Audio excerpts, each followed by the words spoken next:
Mickey Mouse. Bruh. And welcome. Hey, why am I small? Hey, welcome everyone. Listen, geez, what just happened? The entire platform crashed. Uh, so hopefully everything's good. I'll have to re-upload all the material for the presentation tonight, but that's what happened. Crashed on me just as soon as I started it. So I'm gonna back it up and say hello to everyone and welcome, and uh, and we'll get started. So welcome to you. Happy Wednesday night. This is July 2nd, 2025. So welcome everyone, and I'll try to do what I can do. Okay. Can't control everything, but you got to learn to please yourself. All right. So let me back it all up for everybody. See who's here before we get started. But welcome on in. Okay. Is there an echo in the background? You're kidding me, right? All right. So let's say Dieter. Welcome, Dieter. Welcome, Dark Arts by Adrian. Welcome, Sweet Dude Shibby. Welcome, Samantha Springman. Also, Muty Silence. And Amy's here. What's up, Amy?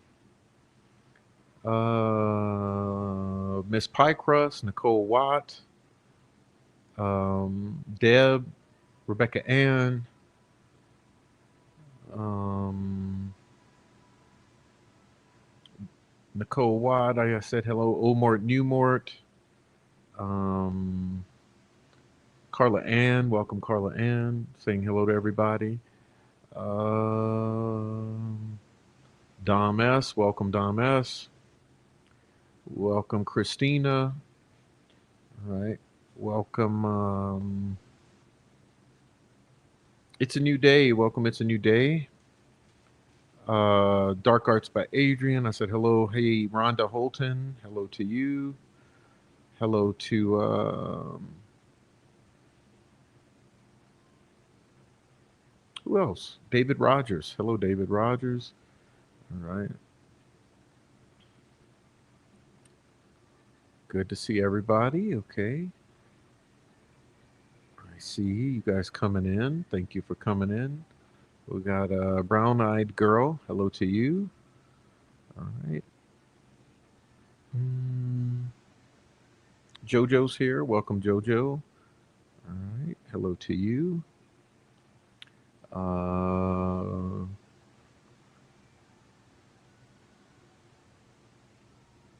Lisa's here. What's up, Lisa? Hmm.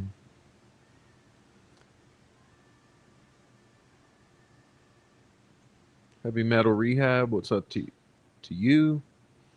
All right. Who else we got in here? We got Rebecca Ann. What's up? All right. Muty Silence. Okay. We got Christina. Christine. Hey, Christine. What's up? All right. Scott Garner. Welcome, Scott Garner. Okay. Welcome to you. Also, artist formerly known. What's up with you? Welcome in. Okay. It's a new day. Digital. What's up, Digital? Um,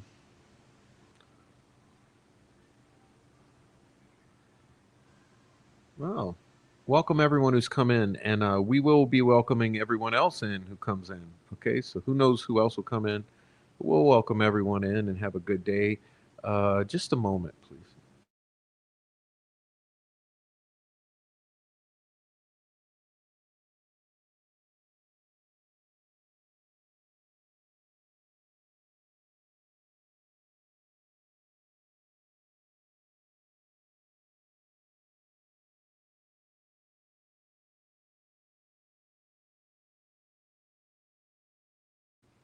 All right, so welcome in everyone.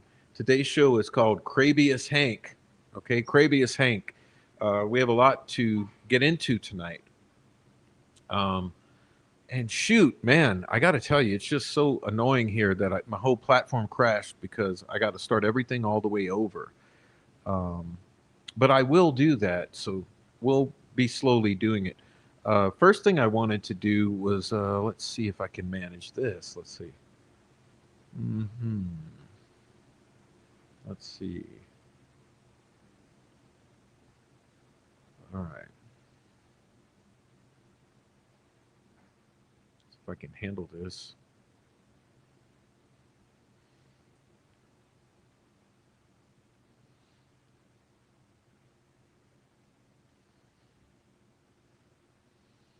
All right. Let me get back to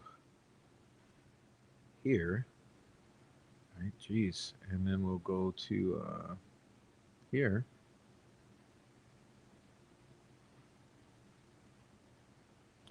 Oh yeah, we got to pin the pathways, guys. Can you type them on in, Miss Amy? All right. So let's see. Woo-hoo, hoo-hoo-hoo. All right. Just a moment.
All right. So I just wanted to share before we got started tonight my update for the week, which is the Substack post.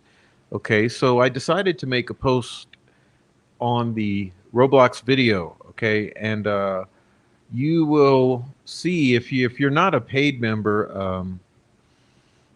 I'd really prefer that everyone have a paid membership over there rather than the YouTube channel because it's much more beneficial over there on Substack. But I'm going to show you for those who don't have the paid membership, some of what it entails over there. I wanted to go through it quickly, but this is the Delphi Murders Roblox video Substack I did yesterday or day before, and as you can see, um, I have an introductory album here with some context for the Roblox video. So, like this, it says, "Okay, so this is weird to see Roblox mentioned here." Because I had to report a video I found online, which was an entire Roblox reconstruction animation of the crime scene and the crime from beginning to end with Roblox characters for Abby and Libby and the murderer. It was so effing awful, I had to report it to get it taken down. And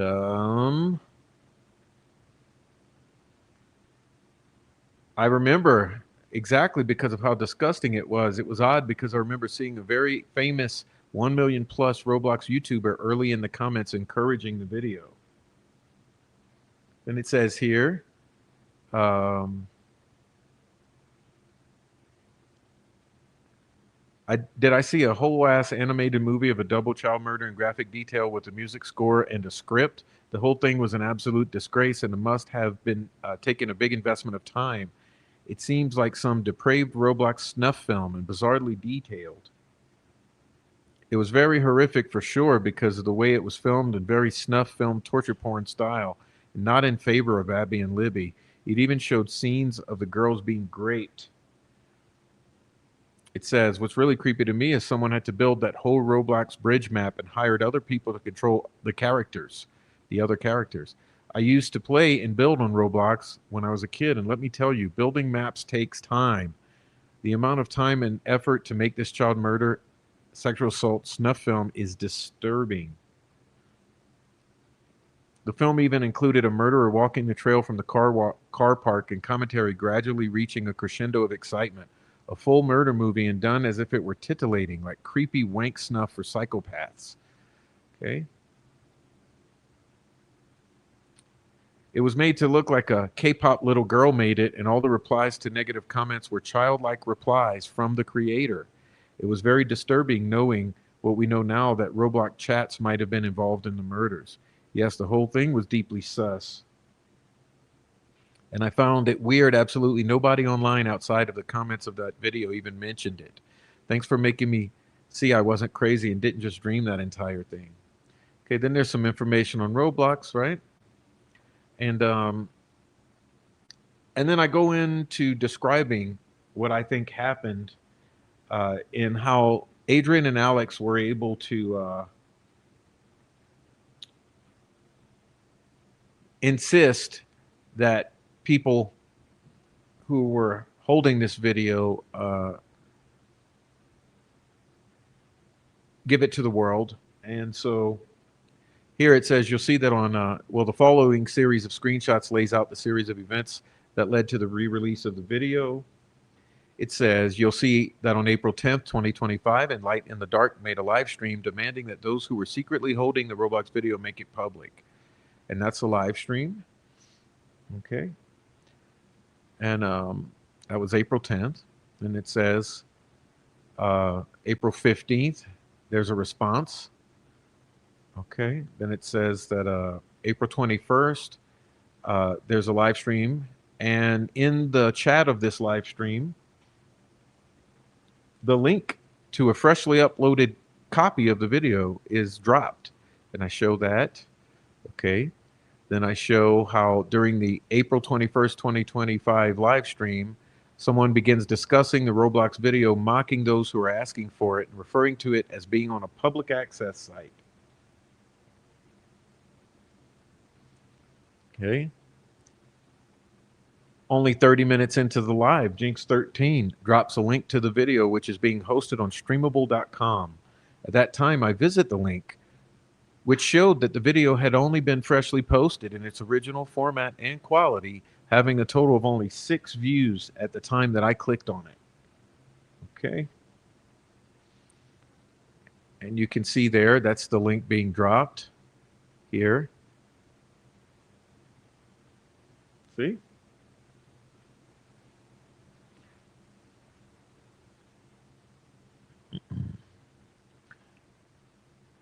All right. And then I go into the Roblox Delphi Murders live action reenactment is released. Take notice that the video is highly produced with editing done post gameplay, including a title screen, soundtrack, and other overlays. The fonts, transitions, and edits all reveal that this video was created in its final form on an Apple computer. It's also noteworthy that this project is labeled a reenactment.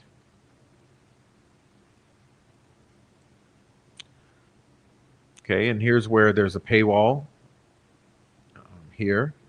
But past the paywall, it says small initial observation. Note that the signage states Delphi Historic Trails open dawn to dusk. Okay. Interesting to note that the script writers mock the fact that the internet is a bad and scary place in response to Abigail's parents warning her of the dangers of the internet.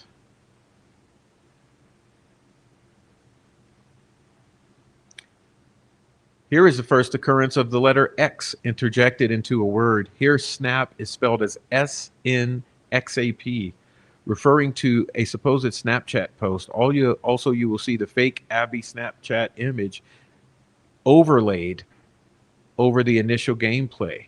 See? This is strategy.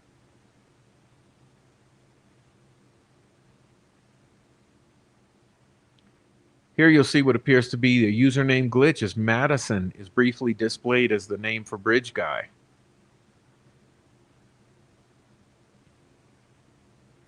Here again, you'll see that Madison appears as a name for Bridge Guy and what appears to be another username glitch. In this image, Abigail's name is replaced by the username Funsies3424 and what appears to be another possible glitch. Okay.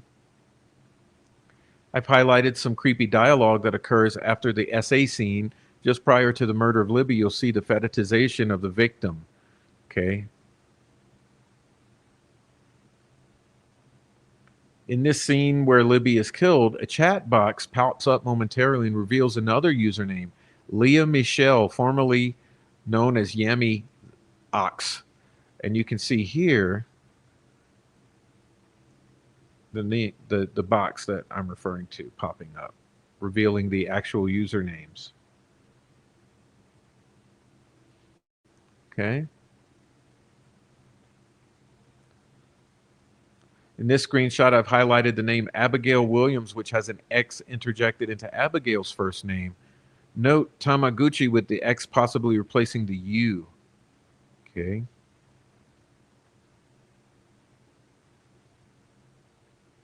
Again, notice the overlays. Here I find it interesting that the location name is initially redacted, then replaced with Delphi with an X, lowercase d with an X interjected immediately after the first letter. Again, Tamaguchi is labeled as the name of the BBC reporter. And on a side note, why is the BBC used in this video?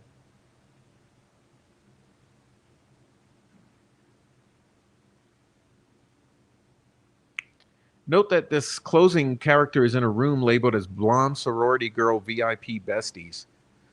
I find the 100% real to be another odd addition. Note that this character always signs her name as C.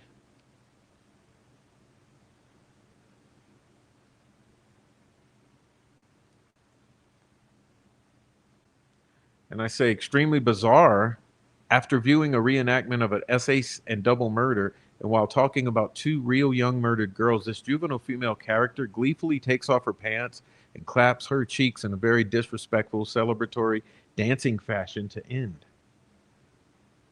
Why does this character disrobe this young female character? The aftermath. After searching all the aforementioned usernames, I located a Twitch user named Tamaguchi and an identical match to our video. And after some more searching, I managed to locate a PayPal user account named Tamaguchi with the handle Tamaguchi with the U replaced by an X, another identical match. A note on the letter X by Leon Seltzer, PhD. Leon Seltzer says, because it's been employed in so many fields, from algebra to genetics to aerospace to sex and spirituality, X's abundant meanings have almost everything to do with the context that engages it. X has long been recognized as an occult symbol for Satan and the black art or witchcraft of Satanism. Witches cross their fingers to focus their energy and convey their possession of demonic powers. Yet on the other hand, people cross their fingers to make a wish, doing it for good, non-malignant luck. X as it relates not so much to a fond or sentimental attachment, but to something far more lustful or passionate, gives us X-rated, and the word sex itself. And not only does this usage address the earthier, more animalistic side of our nature, it can also slip into the realm of naughty, illicit, or forbidden, symbolizing explicit or graphic sexual content. We have extreme porn designated as XXX, and XXXX has been increasingly showing up to suggest really bold, intense, or outrageous displays of sexual daring do. X is implicated in the taking of life, death oath, as in cross my heart and hope to die. In Kabbalistic philosophy, a branch of Jewish mysticism, as referring to both life and death. X is signifying the end of something, an entity whose existence is over, past, dead, and gone. Here perhaps we have X as the most nihilistic of letters. And curiously, cartoonists have traditionally employed it to display a character out cold or dead through drawing X's over their eyes. As already alluded to, as symbolizing fatality in the well-known skull and crossbones emblem, marking the scene of a crime in a plan or photograph. In secret societies, X is employed to emphasize their strength, exclusivity, and a certain subversiveness or duplicity about them, expressed, for example, through crossed arms and legs, which can be a code for crossed meanings, as in left meaning right, or things being inverted. For example, black for white, yes for no, etc. In linguistics, X, as what's been called a phonetic chameleon, it's used to replicate such sounds as KS as in wax, GZ as in exhaust, Z as in xenophobia, K as in excite, KZH is in luxury, and the letter can also hush up, that is, be silent, as in Sioux Falls. Wow, talk about diversity or confusion. Okay, the letter X. Anyhow, um,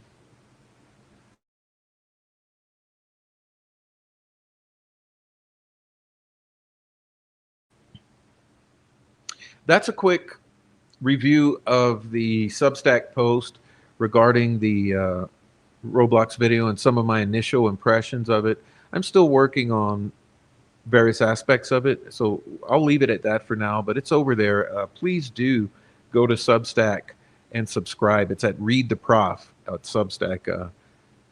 Please subscribe over there. I prefer everybody become a member over there rather than on YouTube or anywhere else. It's a good place to get to talk together. And anyway, that's that. Now, that catches us up with that. And what I wanted to do is kind of begin to get into our show tonight. And like I said, I did lose everything that I had loaded into the backstage area. So I'll have to manually grab all my files, and I will do that. But I can start off with the first one I grabbed here.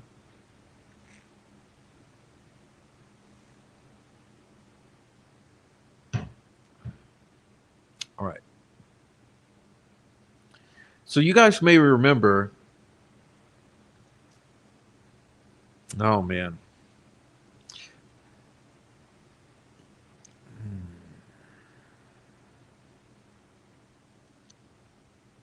Let me see.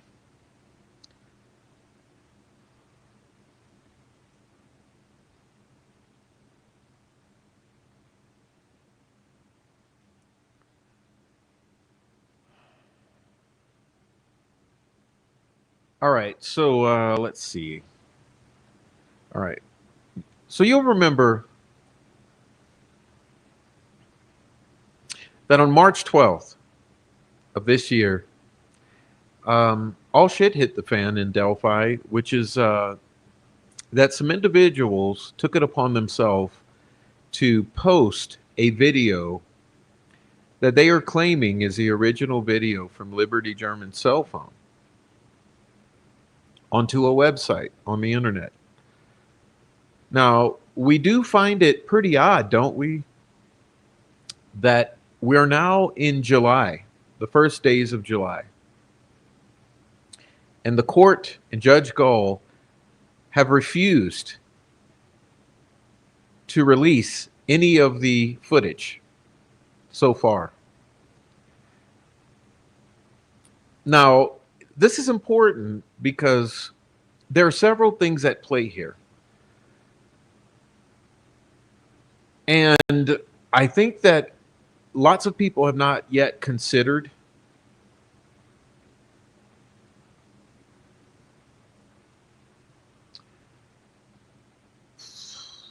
the reason it's important as to the releasing of the exhibits that were derived from Liberty's video in the exhibits from the court that we are waiting to be released. Okay. Now, first and foremost, is my contention that I would lean very heavily to assuming that this video is literally discovery that was released, okay, which is a crime and has very dire implications for those involved in its release, whether it be Andy Baldwin, Matthew Hoffman, Jennifer Auger, or Michael Osbrook. And I think that the thing that's going to really determine that is what the judge releases as exhibits from trial. Because it's my suspicion that what were used for exhibits in trial were excerpts from the video that was a result of the phone extraction. Okay. Meaning that if that original video in its full quality, length, and not being cropped in its original full state was displayed to the jurors, then that likely means it is technically an exhibit. But I think it's very unlikely that the entire full original video from the extraction is what was shown to jurors. I think that the state did excerpts from that video and used those few excerpts in all cropped or enhanced or stabilized or tampered in some way as the exhibits that were shown to the jury. So I think it's very telling that up until this point, the judge has not released any of that for us to be able to do an A-B comparison to. Okay. Now,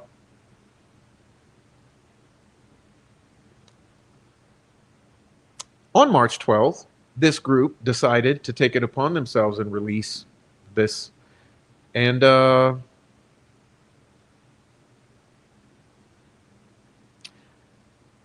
immediately refused to answer any questions about it. And to this day, no questions have been answered about it. Especially the questions that I raised not too long ago after months of non-answers about this.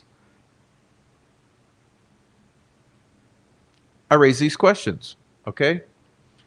And I think it's important to reiterate that these questions have not been answered. They've all been dodged, okay? They've all been dodged.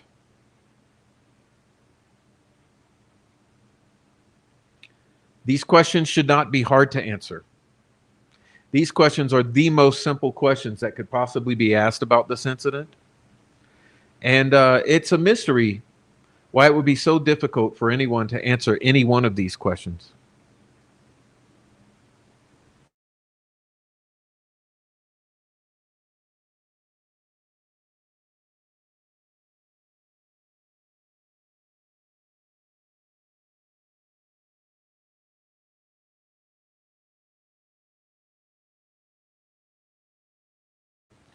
So I'm going to read these questions.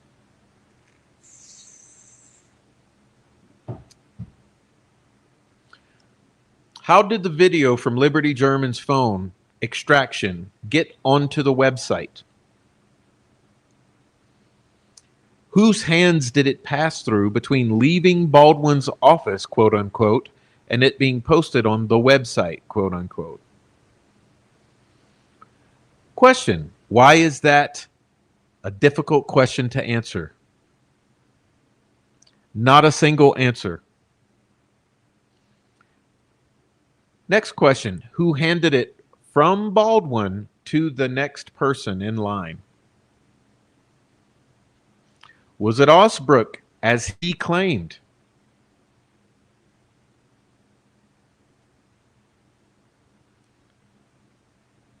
Who passed the video to Luke? Was it Angela, as Osbrook implied? Was it someone else? What really happened without all the sidestepping and sleight of hand? Furthermore, when we mention chain of custody, we mean specifically, please detail each and every person's hands the videos passed between, all the way from Andy Baldwin's office to its eventual release on the website. Please provide receipts every single step of the way for all of the things that you are claiming. Was there a coordinated plan for the rollout of this video to be set into motion by the posting of the notice of appeal on my case across multiple YouTube channels? That is, R&M Productions, Criminality, and Andy Kopsa. Who was responsible for this coordinated rollout? Why, during her breaking full Bridge Guy video released live stream, did Angela Sadlowski act as if she had no idea who released the video, no knowledge of its pre-planned release, and no knowledge of who was behind the website, when we now know that all not to be true? Did Andy Baldwin knowingly give the video, quote unquote, to you all with the intent that it be publicly posted on the website? If so, who did he personally give the permission to? And in what format? Text message, email, or phone call? Please provide receipts for this permission from Andy Baldwin if it indeed exists. No claims. See, here's the thing, people. We don't want claims about what Andy Baldwin said was okay or not. We want the proof. All right? Why did Mr. Baldwin initially outright deny that the video came from him? And why did he and Jennifer Auger then write a press release condemning you all for the release? Who specifically blackmailed the defense in order to prevent them from publishing that press release that they had drafted condemning you all for this release? And what was the exact nature of the threat? And why did you attack all of those asking reasonable and pertinent questions regarding the video's release? Are there any of the basic questions that are ever going to be addressed about the leaking of this video with direct and honest answers? We know that transparency is the most important thing that the public is seeking right now. So the fact that you cannot be transparent in the occurrences that surround or the occurrences that surround the release of this video is very telling. Okay? This is not about jealousy. This is not about anger. This is not about clout.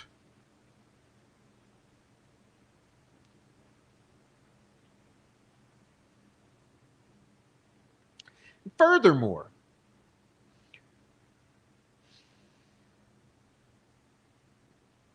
if Michael Osbrook personally had this video taken from the extraction that he was given, then technically that means that Andy Baldwin did not give you a video. So this means that the video, quote unquote, was never handed from Baldwin's office to anyone. Right? All right. So it's funny though, because you guys may remember this here. Okay. So this says they were going to release the video or release more, but threw us under the bus after wrapping an anvil around our necks. They, in reference to the defense attorneys, the defense team, they actually made it 100 times worse. They gave gas to bad actors to talk shit and start the hype cycle. Auger, or Jennifer Auger, drafted a press release condemning us for the release. It was only a miracle we got her not to release it. So the defense asked us to release, then Auger tries to effing hang us from our nuts.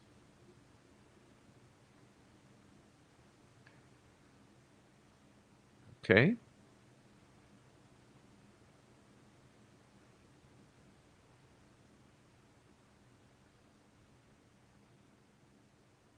I'm looking for a specific screenshot here, but I don't see it. All right. Oh, here it is. Here it is.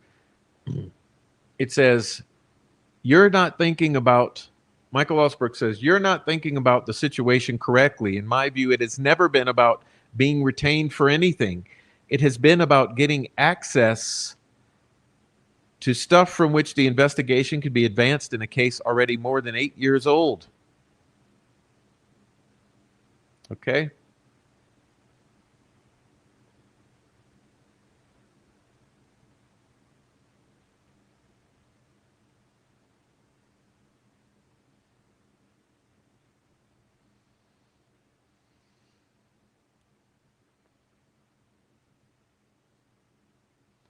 All right. So let's see. You guys remember all of that, right? So we're getting there. Um,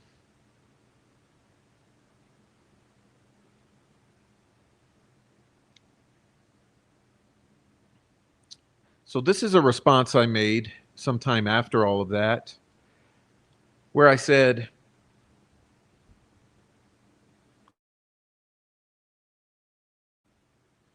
I do specifically remember, I think this would be in response to someone saying that I was attacking people. So I said, no, I do specifically remember naming Angela Sedlowski, Luke Nicholas Cohen, Nicole Miller, Michael Offsbrook, and Carol Weinecke as being involved in the leak on that website. Is it the mention of those names that is being improperly labeled as false accusations? I mean, here are some direct quotations from the exact same individuals mentioned above. Luke Nicholas. Jennifer Auger drafted a press release condemning us for the release. It was only a miracle we got her not to release it. So the defense asked us to release, then Auger tries to effing hang us from our nuts. They actually made it 100 times worse. They gave gas to bad actors to talk shit and start the hype cycle. They were going to release more, but threw us under the bus after wrapping an anvil around our necks. Rick Allen's defense attorneys released the BG video, which was the untouched file as released to them by authorities. We went to huge expense to make sure the original file, untouched by us, was available to the public. We didn't even optimize the video file, which would have saved over $2,000 in hosting expenses in order that the original file itself was available to anyone. I paid for the website. The domain does not have the same IP address as the two sites I ran, but if it did, so what? That's not what matters. Nicole Miller states, Jennifer Auger, I guess, confronted Andy in particular about the video. And instead of him saying, yes, that was the plan, I was going to do A, B, and C like a grown man and a professional and someone who's not doing anything wrong, instead of saying, yes, that was the plan, I already checked with other attorneys to make sure it wasn't violating any kind of protective order or whatever, and that these are public records. Instead of saying that, he threw everybody under the bus like he had no effing clue where this video came from. Oh, no, I didn't know where the video came from. I have no idea. Auger was going to put out a press release about how they didn't put it out. They don't condone it.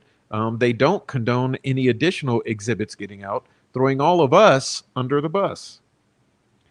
And somebody who knows was like, MFer, you better not, because I will like out you. Because that would be absolutely borderline, if not borderline, like crossing the line into unethical behavior. Bruh.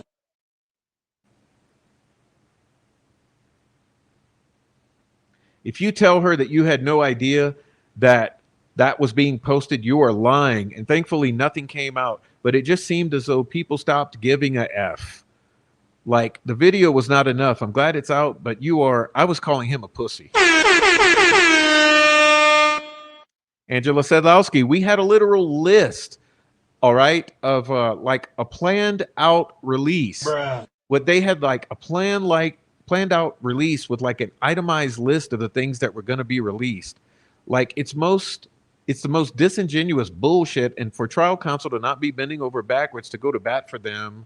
Now, I said this earlier, I'll say it again. I'm not here to like cast judgment unfairly, but when I see some shit that really disturbs me, I'm going to say the lack of integrity I've seen for people who I held in very high esteem has been baffling. As an expert at being Mickey Mouse, yeah, I can say seriously, yeah, you're right, Rick. This is some Mickey Mouse bullshit. Thanks. The frustrating thing is that had the defense just agreed, just followed through on what they promised, which was transparency from the beginning, a neutral platform to put out exhibits and put out evidence and follow through with the plan, instead of burying their heads in the sand and getting cold feet and pussying out on the last minute and letting all the bullshit and the heat fall on people that didn't even have the authority to do that anyway. Had they just stood firm in their convictions for once, like they did back when they filed the Franks memo, I don't know what would have happened to those men that we respected. Michael Offsbrook states, and the BG video, whatever anybody says, is straight out of the phone extraction I was given. Andy Baldwin said it was okay to release it, so Angela got it, period. Crazy Girl says, couldn't we have said this a long time ago, though? Nosbrook says, no, because some people weren't willing to be honest about what they had said. There was no leak. I wish people would stop talking about this. There was no leak. Andy Baldwin authorized its release. There was no leak. It's a trial exhibit. It's a copy of a trial exhibit. It is a public record. It does not matter whether it has a sticker from the court on it. Kara Weinecke states, Angela Sadlowski had sent me the Luigi website. And I thought, this is brilliant that what these attorneys are doing, right? They're connecting him with, it's interesting because it's pretrial, but they're connecting him with his following or whatever. And so we thought that wasn't a bad idea. Defense counsel in this case, that was a very good way to get information out. And so apparently that's what defense counsel decided to go forward with that. And so I say, it seems that I asked some very basic questions that were also being asked by a large number of my viewers. Where specifically did I threaten any confidential sources who are protected by law? Gaslight much? It seems to me that I merely asked the right questions of the right people, and instead of honest answers, now more than 2 months later, I've only received harassment and cyberbullying, but I don't see anyone going over to offer these individuals any unsolicited, gentle, and honest advice.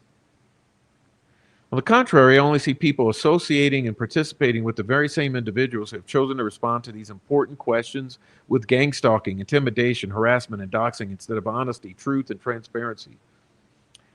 And that is the cold, hard, and honest truth that no one can deny, the brutal reality of the reflections in the mirror that you should all see.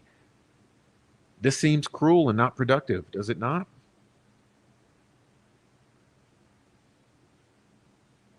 And here are some more quotes. I think that the two things I'd like to clean up once and for all, says Michael Osbrook, on actual knowledge instead of hearsay ringing around, is the provenance of the BG video and this whole contract kerfuffle.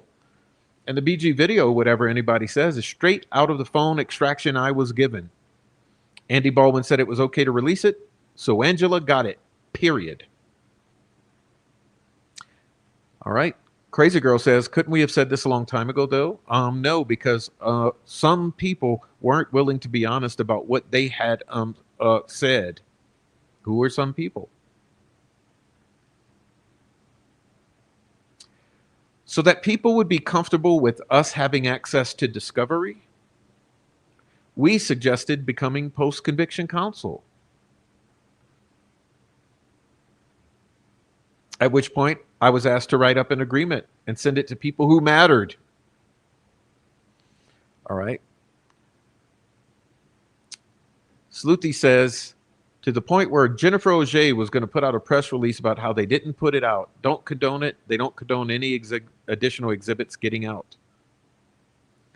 And so somebody who knows was like, MFer, you better not, because I will out you, because that would be absolutely borderline, if not borderline, like crossing the line into unethical behavior. If you tell her that you had no idea that that was being posted, you are lying. All right.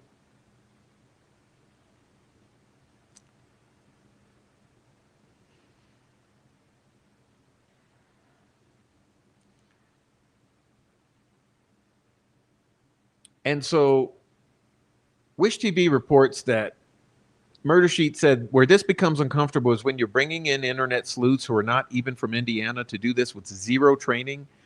I think even if they're signing things like NDAs, non-disclosure agreements, that should give people pause, because in the Delphi case especially, internet sleuths do not have the best reputation as far as ethics or not harassing people.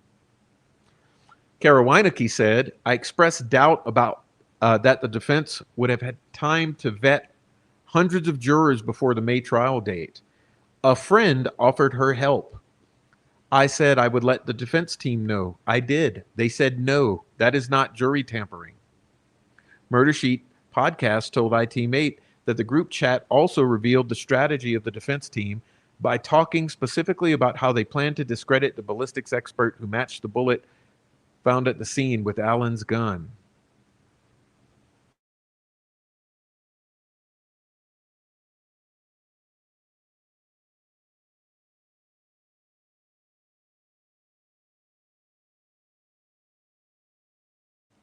All right, you guys may remember this. Guys, we're just taking a brief trip down memory lane to set our context for tonight.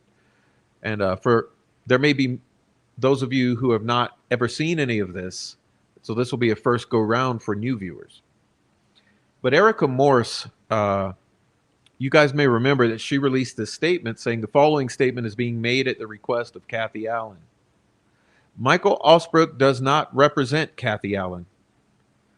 Michael Osbrook, does not represent Rick or Kathy, nor is he entitled to any information about the Delphi case. He is not authorized to speak on behalf of the Allen family, nor is his information coming from authorized or approved sources. At this time, Kathy asked that all information, leads, tips, and anything else go directly to Stacy Uliana or Mark Lehman, Rick's appellate attorneys.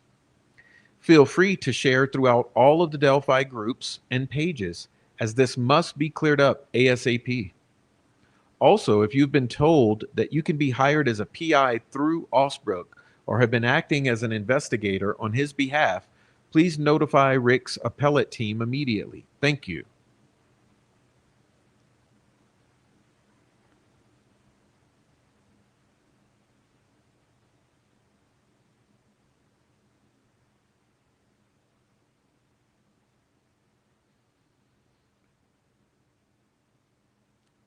And more recently, Erica made the following statement. Kelly Groves, are you kidding? See, I'm not as nice as Chris. Crystal was the one who contacted Chris with those questions. And then it was Amy who read those questions on her show, lying her ass off about how Chris was refusing to share information. It's confidential. These little high school bullies are trying to wear Kathy down into giving them information so they can increase their subscribers. And it makes me sick. That information could be used in a retrial, plain and simple. I don't care how mad they get. They're not entitled to it, and we will not give it to them. And since we're on the subject, I'm going to make this real clear right now. I called Brad and asked if Michael Osbrook could be given a copy of my Discovery hard drive while we were writing the motion to correct error. And Brad's instructions were absolutely not. So Osbrook can knock off his shit because it came from Rick's lead trial attorney. He's not entitled to it, so he's not getting it. And all of this chaos is because Osbrook doesn't have those hard drives.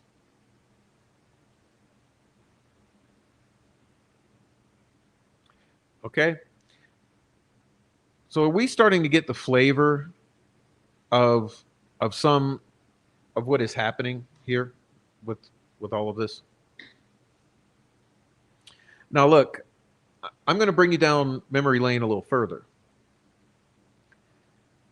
So you may remember that at the time in March when all of this took place, and all of this meaning when this video that's allegedly the original from Libby's phone was released on a website with zero transparency, ironically named on a page named Transparency, when the people or those who were responsible for it refused to answer any questions whatsoever and instead lied and went on the attack about it.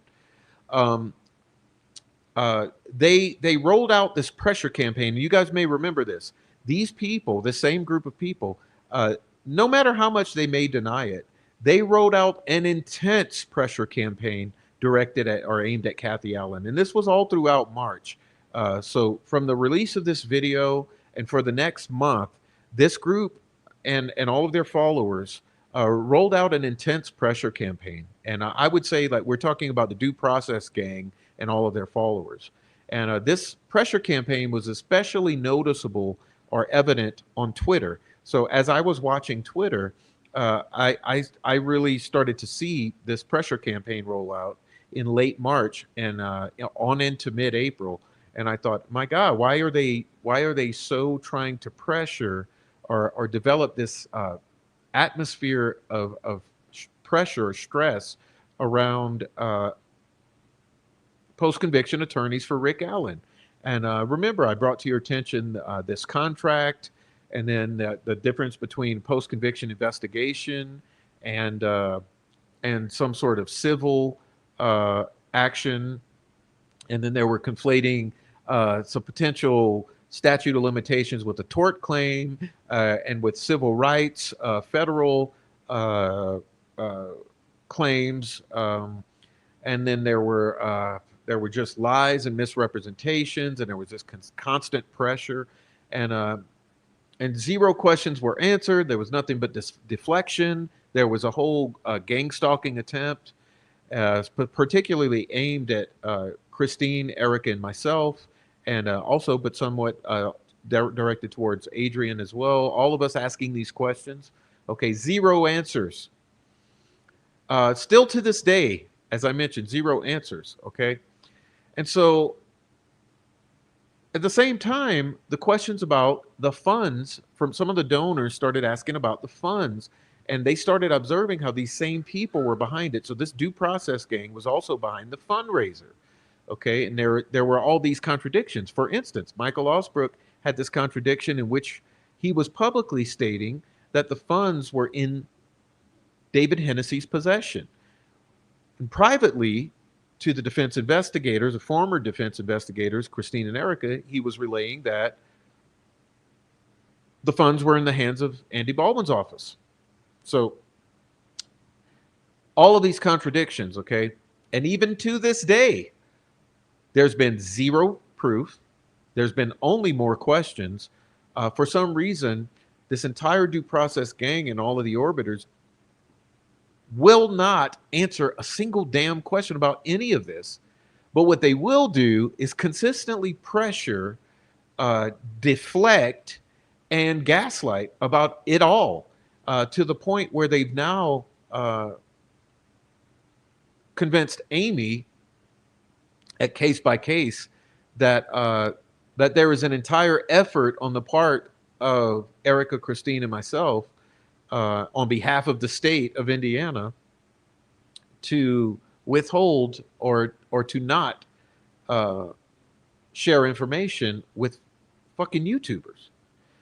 All right, so it's just a lot. Okay, there's a lot to this, and so as I started thinking about this, I started thinking about what is going to be the topic of tonight's show, and that is the involvement of Matthew Hoffman and Michael Osbrook as a nexus for this entire group between the public and the defense attorneys, okay, and all that's happened. And and as I started thinking about these problems, I thought, wow, it's pretty interesting to me because I believed that Hoffman and Michael Osbrook were behind all of the problems. Okay, in other words, it's very clear to me that the defense became sidetracked prior to trial. Okay, it's absolutely apparent to me that the defense dropped the ball because they were misdirected. Okay, and as I started to think about how this all worked, Matthew Hoffman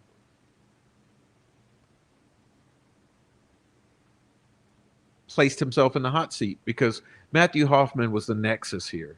Okay, so that's how we're going to start our show tonight. Is I want to talk a little before we get into CRABEAS Hank, the subject of tonight's show. I want to show you that I started talking to some people and doing some looking, and it turns out that there are questions about Matthew Hoffman that I want to share with you. So I'm going to read this for you, and I know it's rather small, but this is just to prove that I'm not lying, okay? In other words, this can be found by anyone wanting to find it. You don't have to take my word for it, but you also don't have to read it off the screen. I'll read it for you. This says, this is dated November 6, 2012. Okay, November 6, 2012. This says, Mayor Jim Brainerd has named Matt Hoffman to the fire chief for Carmel City Fire Department, effective January 1st, 2013. Hoffman will take over when the current chief, Keith Smith, retires at the end of the year. Smith was appointed fire chief of the Carmel Fire Department by Mayor Brainerd in 2007 and recently expressed his desire to retire from the fire service. Hoffman was selected by Mayor Brainerd because the mayor felt Hoffman's more than 20 years of service in the Carmel Fire Department prepared him well to lead Carmel's professional force. Hoffman has most recently served as Assistant Chief for Operations for the Carmel Fire Department. We have a very talented staff of leaders in our fire service from which I was able to determine our future direction, and Matt has the right blend of talents for the challenges that lie ahead, said Mayor Brainerd. Originally from Brownsburg, Hoffman holds a bachelor's degree in business management with an emphasis in fire science. He began his career in fire service with the Wayne and Perry Township Fire Departments. He was hired by Carmel in 1989 as a firefighter and then was promoted to sergeant in 1997 and received his paramedic certification the same year. He was later promoted from sergeant to lieutenant in 2001, lieutenant to captain in 2002.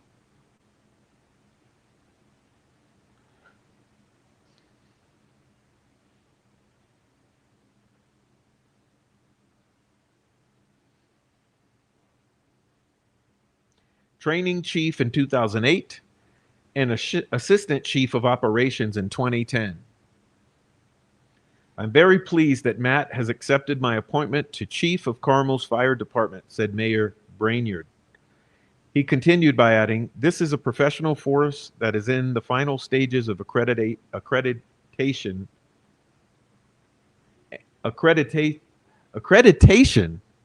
and continues to meet the needs of a dynamic and rapidly growing community. Matt has seen many changes in the demands and technology of fire service industry, and he has a detailed understanding of what our department needs to continue to improve.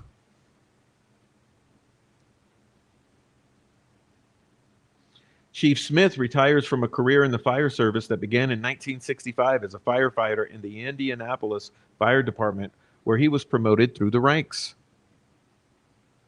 He has held a position of lieutenant, captain, division chief, shift commander, and assistant fire chief while in service to Indianapolis.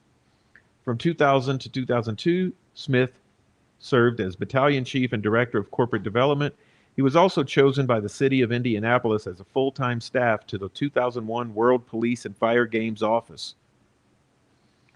From 2002 to 2003, he served as battalion chief in the administration of the fire department's corporate partners program. Smith also holds a degree from Indiana University and was selected for participation in the executive officer program at National Fire Academy.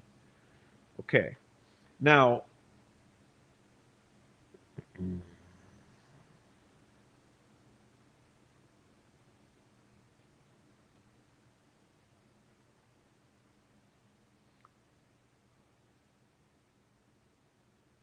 so there's a video titled "Meet the Chief," Chief Matt Hoffman. Okay.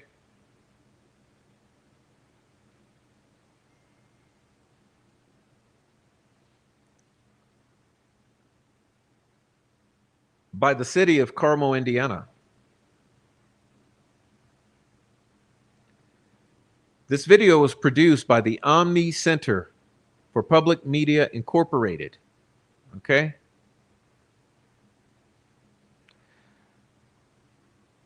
This is owned by Winston Long of Carmel, Indiana. Okay.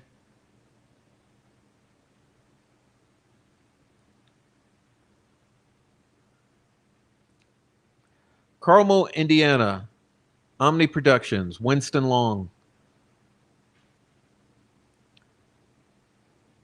45 years, 6 months working for the city of Carmel.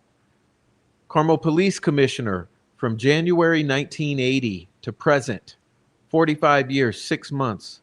appointed by Mayor Ryman. Commissioner Long has been serving the citizens of Carmel and the state of Indiana since 1980. Cable and Telecommunications Commissioner from January 2025 to December 2024. Okay.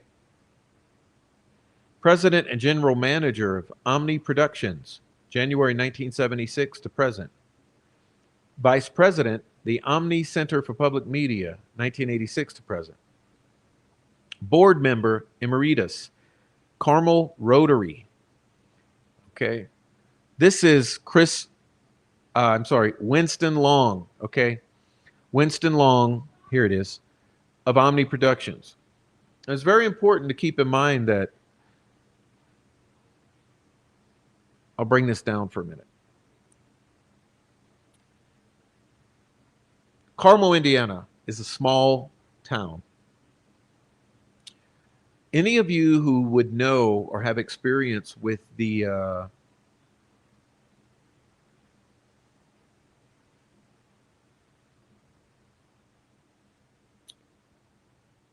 public services in any small town, for instance, fire departments, police departments, EMS, okay, you would understand very quickly that it's a tight-knit group, okay?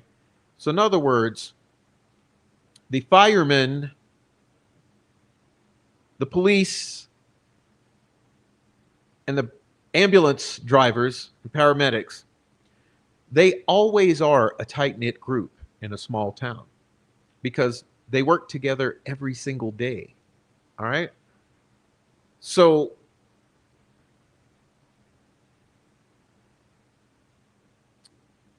I want you to take yourself back in time and think of it this way. When you have some individuals that have been at the upper echelon of those departments for 20, 30 years, they're going to know each other. Okay? So what I'm getting at here is you have to sort of wipe the slate clean and understand that it's a very high likelihood that the fire department chief and the police commissioner are going to know each other in a small town as Carmel. Okay? And so I found that that was one of the concerning things. Okay? That was one of the concerning questions I had about Matthew Hoffman. I thought, well, that's very odd because one of the number one trolls in Delphi was Chris Long, whose father is Winston Long. And now we have Matt Hoffman working for Andy Baldwin, who was formerly the fire chief of Carmel, who most certainly would know the police commissioner. And then it got more rich because one of my sources said, Prof, I happened to have some conversations with some people, and you need to know something, you know.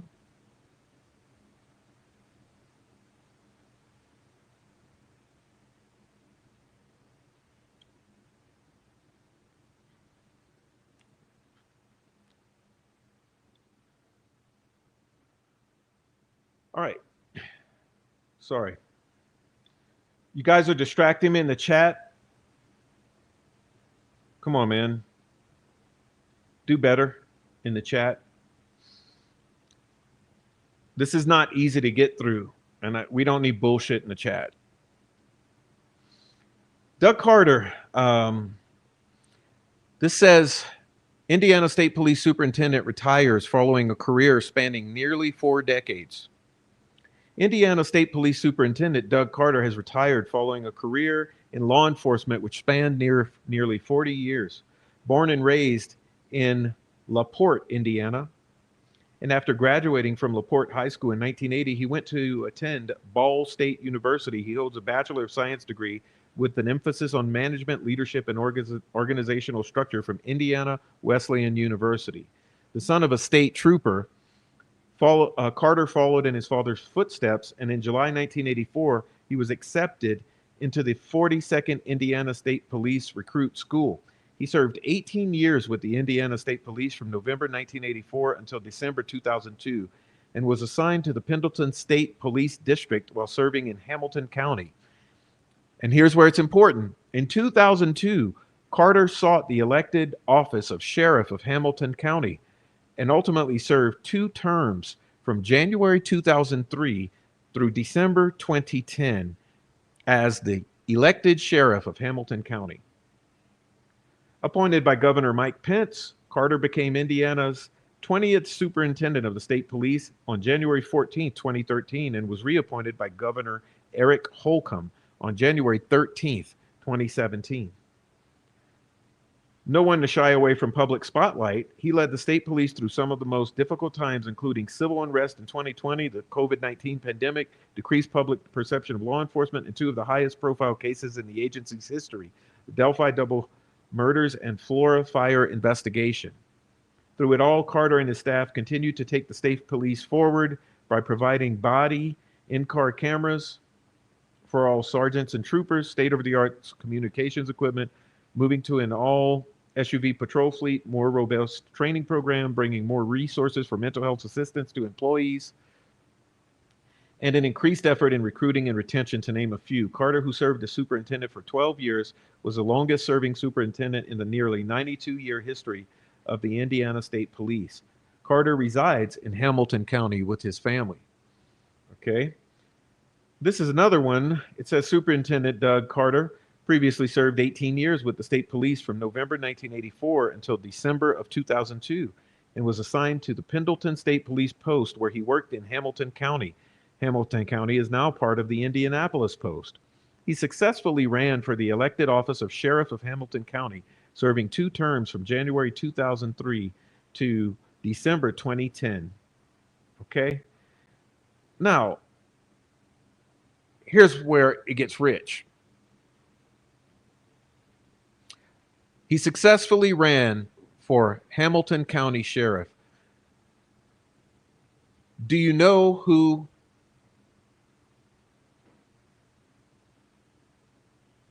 worked his campaign?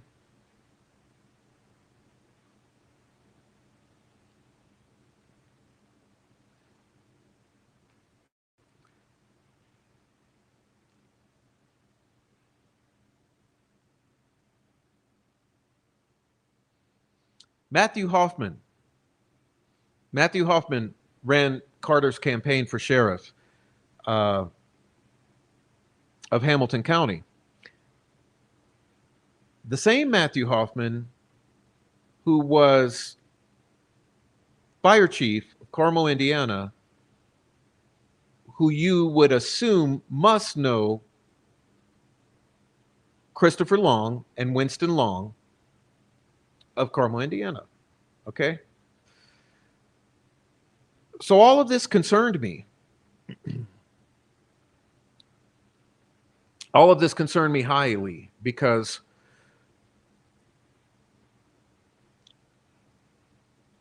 it's very concerning to me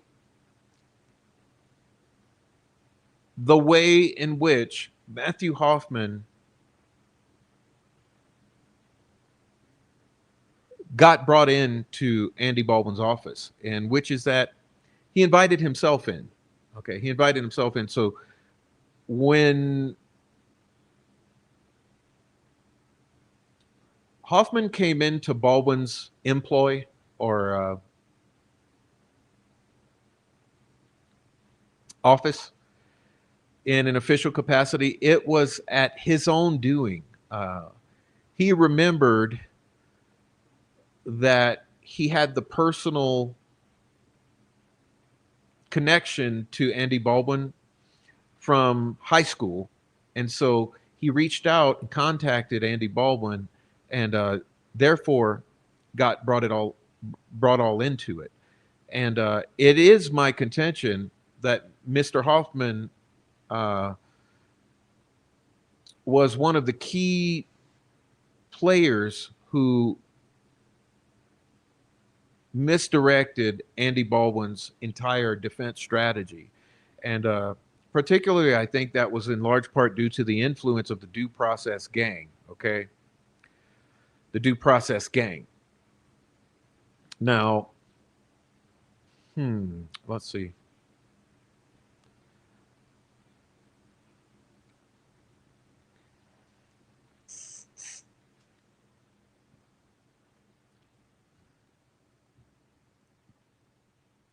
Murder Sheet said, someone with legal access to them recently shared with us a trove of Twitter messages to and from the unraveling.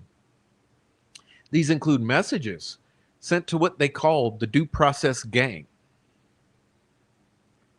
What was basically a group chat involving attorney Kara Weinecke, attorney Michael Osbrook, YouTuber Bob Mata, and internet sleuths Angela Sadlowski, Nicole Miller, and Courtney Parsons.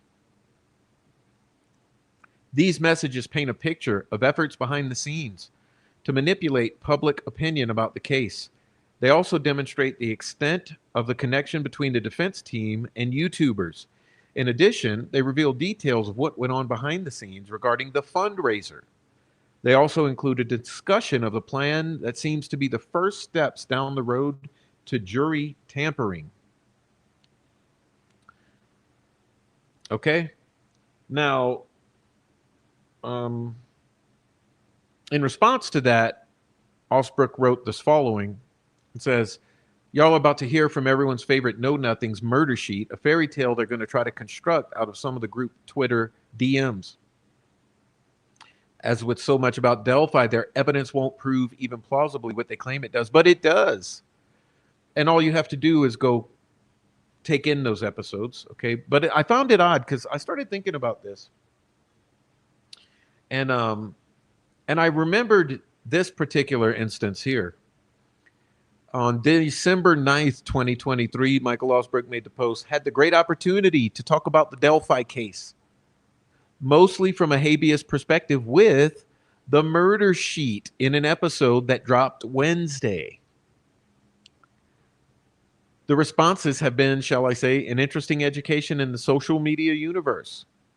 Undeterred, though, I'm going back to record a session Wednesday about the habeas class at Indiana University Maurer School of Law and the amazing work the students do, and I do mean the students. Okay? So this gets interesting too, because remember what I'm saying here is that you have a definitive connection of Matt Hoffman to Winston Long, of Matt Hoffman to Doug Carter, and you also have a connection of Doug Carter to Christopher and Winston Long, okay? And it's a whole other story. But now we're seeing a direct connection of Michael Osbrook to Murder Sheet, okay?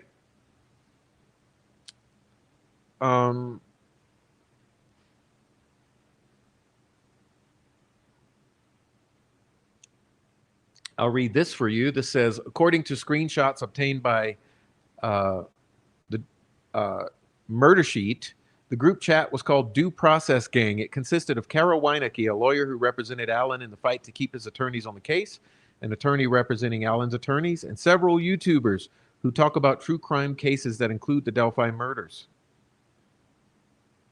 Kane said, the reason our source did this is because he became very concerned about the level of contact between internet folks and the people who are affiliated with the defense team.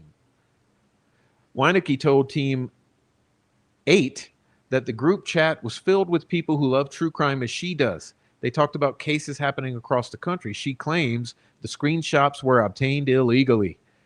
Weineke shared a statement with iTeammate recently out of revenge. A person who knew the password of one of my friends accessed her account and copied all of her private conversations. He gave those conversations to Murder Sheet, who read some of them aloud on recent episodes. The conversations were blended together and the messages were read out of order and out of context.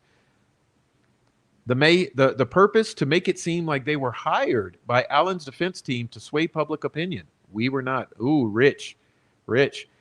Kane and Greenlee said some of the messages in the group chat bring up ethical concerns of potential jury tampering, particularly when Weineke and others talk about giving YouTube internet sleuths surveys filled out by potential jurors so they can do background investigations. And let's read that again. Kane and Greenlee said some of the messages in the Due Process Gang group chat bring up ethical concerns of potential jury tampering, particularly when Weineke and the others talk about giving YouTube sleuths surveys filled out by the potential jurors so they can do background investigations on them. Kane said when this becomes uncomfortable is when you're bringing in internet sleuths who are not even from Indiana to do this with zero training. I think they're even signing like NDAs, non-disclosure agreements, that should give people pause because the Delphi case especially, internet sleuths do not have the best reputation as far as ethics or not harassing people. Weineke said, I expressed doubt that the defense would have time to vet hundreds of jurors before the May trial date. A friend offered to help. I said I would let the defense team know. I did. They said, no, that's not jury tampering.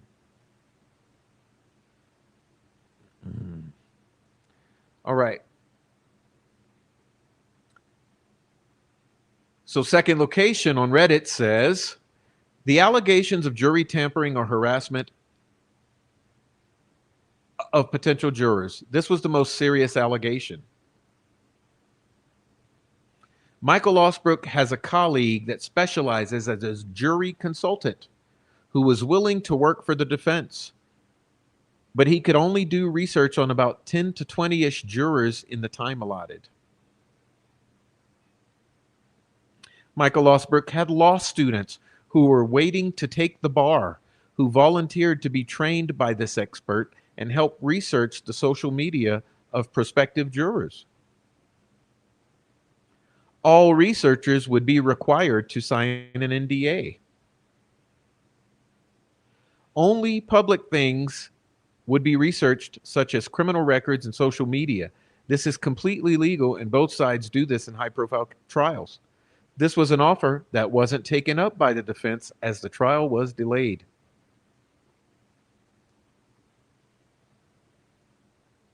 Okay.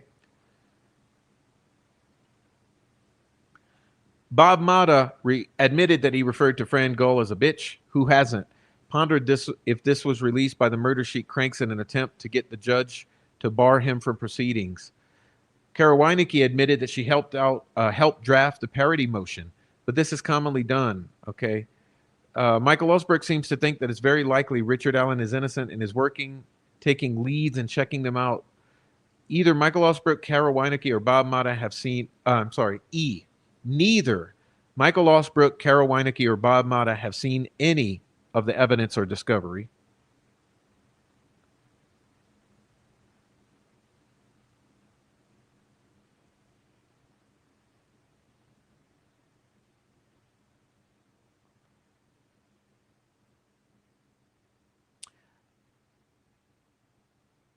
All right. Now, that gets us caught up with this piece. So give me a moment. I need to do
All right. Sorry about that.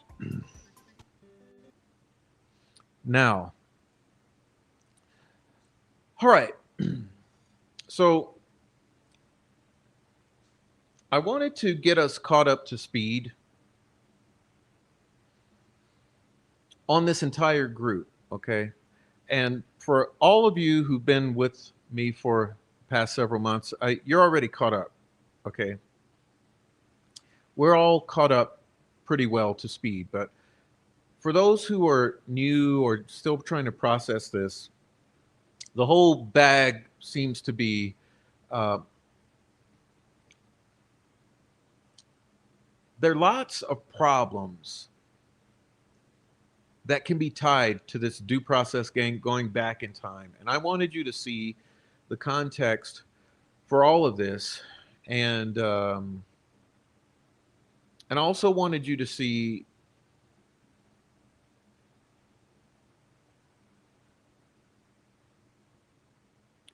my concerns with Matthew Hoffman. Okay. Now tonight's show is called CRABEAS Hank because not only was I concerned about Matthew Hoffman's ties to Doug Carter and to Carmel, Indiana, but I became concerned about let us look into this because I started to think, why was this not told to us? Why was this not told? Okay.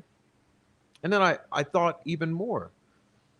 I thought, wow, what do we really know? So I did a little searching, okay? And let me see.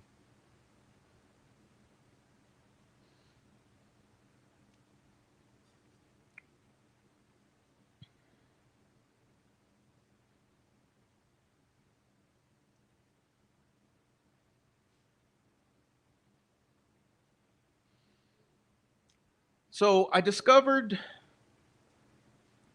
that Michael Osbrook's father was a highly prominent DC attorney, okay, named Perry Osbrook, okay.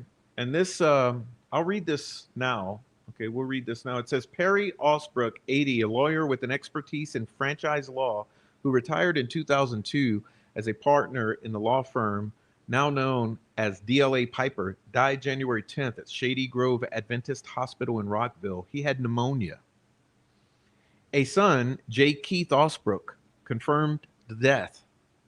Mr. Osbrook began his legal career in the early 60s with the U.S. Development Loan Fund, a primary source of American aid to foreign countries.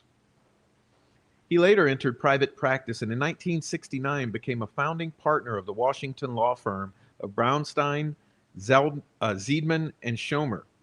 That firm eventually merged with the Chicago firm of Rudnick and Wolf, and then merged with Piper and Marbury.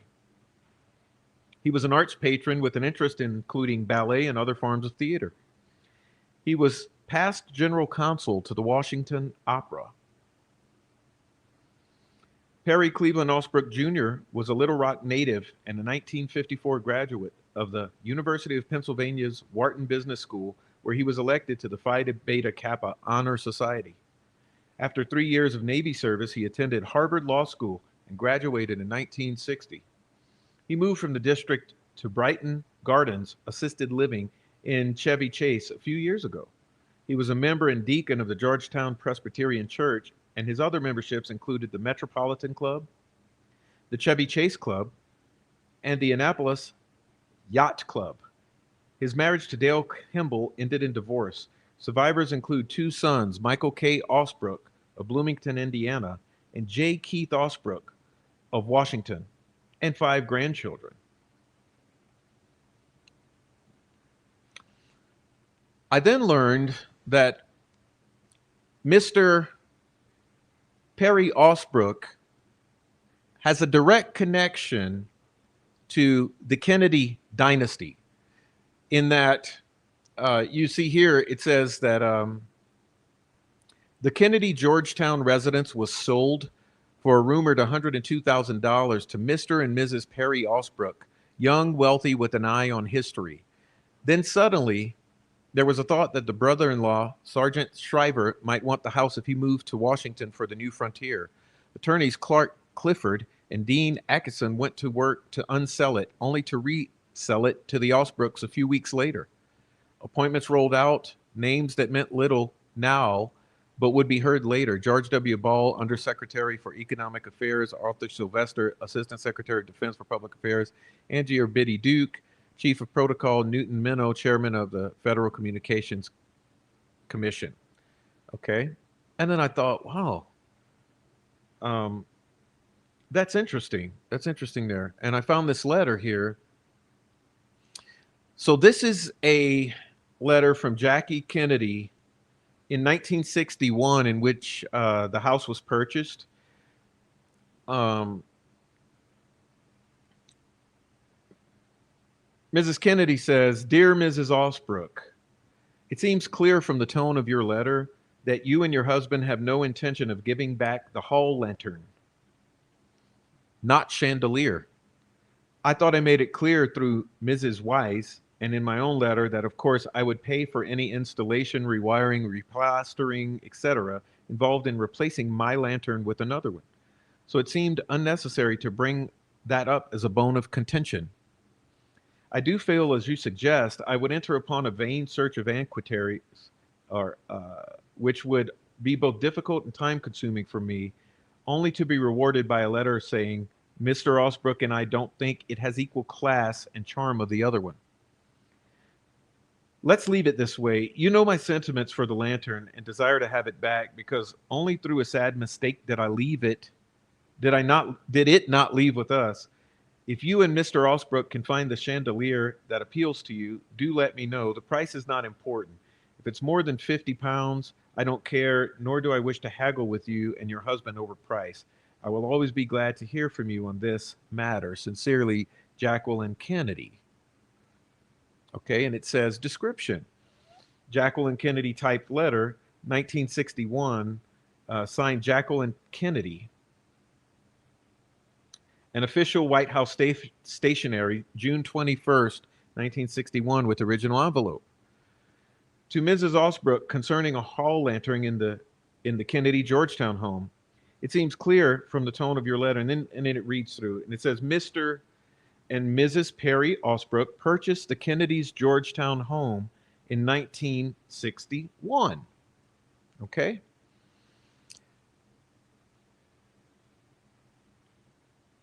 All right, so let's see. So I'm going to show you now. I want you to understand what we're talking about. All right, so this here is what we're talking about. This says John F. Kennedy and Jackie in Georgetown, then and now. Okay. Don't let it be forgot there was once a spot for one brief shining moment that was known as Camelot. Okay.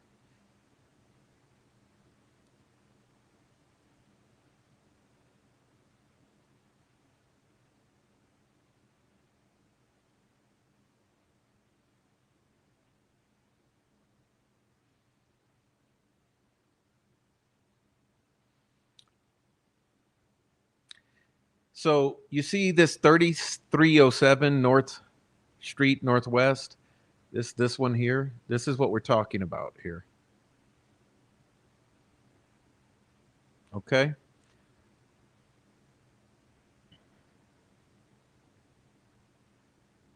Right here.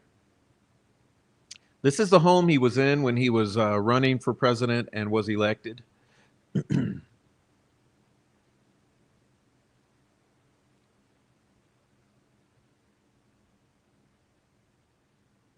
Here. 3307.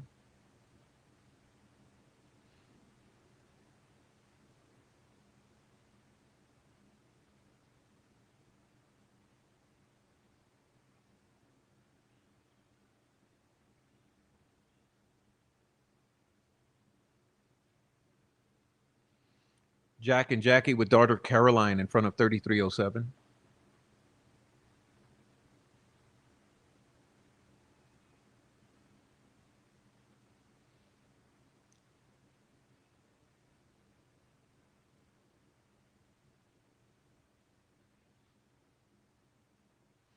Okay, so this is the home that was purchased by the Osbrooks. Okay, and there's another one here.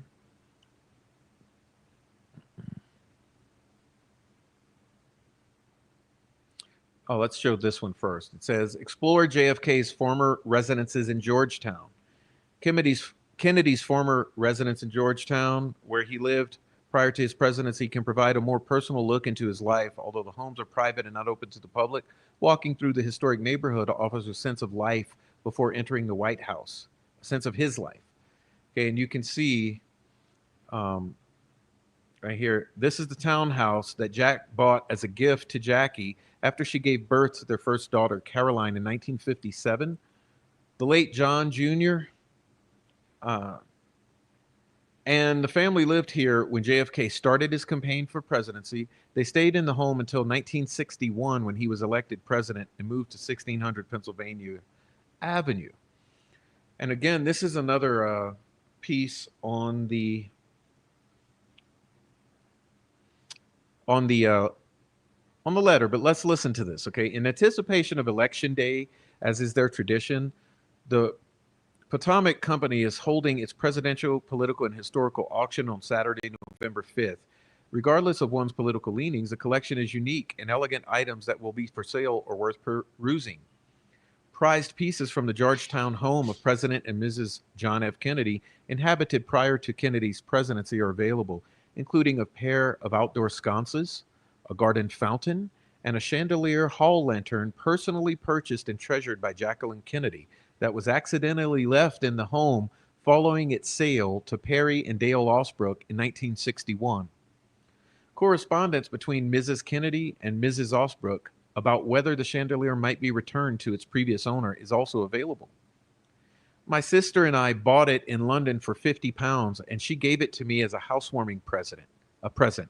It was the first thing that we had in that house except ourselves and our baby daughter when we moved there. I have such a sentimental attachment to it, as I do for the house. Mrs. Kennedy writes in a letter to Mrs. Osbrook regarding her sweet little chandelier, as she describes being unable to oversee the move from 3307 North Street Northwest to the White House due to her husband's inauguration and the premature birth of her son, and how this resulted in the wrong fixture going into storage while her beloved chandelier was left in the house. In addition to the items from the Georgetown home, an assortment of furnishings from the Camelot era, including pieces from the Kennedys' Middleburg retreat, Glenora, are also on offer. Highlights include an antique bed and two Louis XV parquetry commodes from Mrs. Kennedy's bedroom at the Hunt County Estate. History and politics buffs will have much to choose from beyond Jackie and JFK's belongings. An autograph album bearing the signatures from President Washington to Franklin Roosevelt is up for bidding, as well as other stuff, blah, blah, blah, blah, blah. Okay?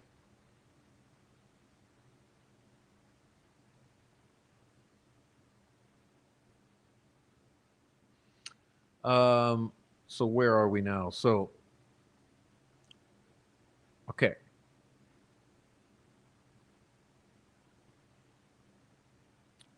All right, so here's what I have to say now, okay? So all of this is a mere prelude so that you understand the, I would say, pedigree that Michael Osbrook comes from. Do you understand? These are people who were attorneys, members of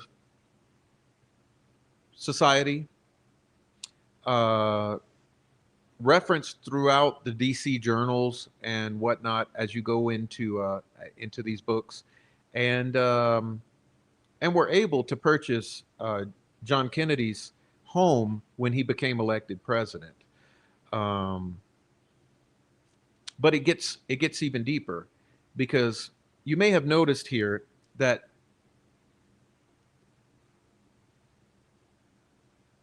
the children of Mr. Perry Osbrook were not just was not just Michael Osbrook, but also Michael has a brother. So Michael's brother is Keith Osbrook. Okay.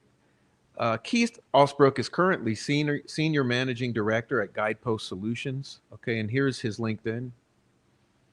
Uh, it says here, senior managing director at Guidepost Solutions. It's a global company. Um, sorry, I'm trying to pull this up so I can read it easier. It also says Senior Vice President General Counsel at Civil Defense Solutions, LLC from 2010 to 2014. Executive Secretary of Homeland Security Council. Provided support to the President, the Assistant to the President, and the Deputy Assistant to the President for Homeland Security and Counterterrorism on Homeland Security and Counterterrorism Matters. Managed the Homeland Security Council staff, coordinated U.S. Homeland Security policy development and implementation with the HSC staff, with other elements of the Executive Office of the President and with agency partners, provided substantive and stylistic review of all HSC documents, including plans, strategies, directives, executive orders, talking points, and information and action memoranda for the President, senior White House leadership, and agency principals and deputies. Assisted in development of themes and specific language for the assistant to the President's speeches on counterterrorism structures and established since 9/11 and weapons of mass destruction terrorism. Significant matters worked on include the responses to Hurricanes Gustav and Ike, continuity of government policy, especially for the transition, incident management, cybersecurity, biolab security, medical countermeasure distribution, border security, pandemic influenza planning, disaster preparedness planning, and memoranda for the new administration on priority homeland security issues. Okay, it also says um, House Committee on Oversight and Government Reform, 5 years, 5 months. Republican General Counsel, Chief Counsel for Oversight and Investigations. Okay, and I'm going to pull up an article here called. It's actually in the Tampa Bay Times. This is from Tampa Bay Times. It says independent counsel Robert Ray announced Tuesday he is appointing two new prosecutors, including one from Tampa, and promoting a lawyer who oversaw a congressional investigation of the Clinton White House. Those changes come amid the departure of two deputies who were involved in the Monica Lewinsky investigation. J. Keith Osbrook, former chief counsel to the House Subcommittee on National Economic Growth, National Resources, and Regulatory Affairs, will be senior counsel to Ray. He went to work for Ray's predecessor, Ken Starr, in February. As chief subcommittee counsel, Osbrook was instrumental in an investigation into the transfer of information from White House database to the Democratic Party for fundraising purposes. The subcommittee's final report accused President Clinton and the White House of theft of government property, and an accusation the administration flatly denied. Ray also appointed Brian Stewart Clinton, Shilton, and Julie Thomas as associate independent counsels. Shilton has practiced with two law firms in Washington, D.C. Thomas is a career prosecutor with the U.S. Attorney's Office in Tampa, handling public corruption, narcotics, and organized crimes. Deputies Edward J. Page and Michael Emick recently left office. Page is joining a law firm in Tampa, and Emick is returning to L.A., where he has been a federal prosecutor for 18 years. Okay. So you see, J. Keith Osbrook here was working with Ken Starr. Okay. Another one, this time from Pineapple Platinum Squarespace. It says Keith Osbrook has led our teams reviewing sanctions and AML compliance programs at financial institutions around the world. His experience includes providing advice on matters related to federal regulations and due diligence investigations. Keith has held numerous senior executive and legislative branch positions where he developed and implemented investigative and legal strategies and advised senior government officials on legal and political issues. He has an extensive experience with government investigations, including Congressional Inspector General, Government Accountability Office, and federal criminal matters. Prior to joining the private sector, he served as Executive Secretary of the Homeland Security Council at the White House, advising and supporting the President of the United States. Okay? And then I'm going to bring you to this next one here, and we're going to see some more about this. This is guidepost solutions. So momentarily, we're going to go over and see this guidepost solutions. Hold on. Let's see.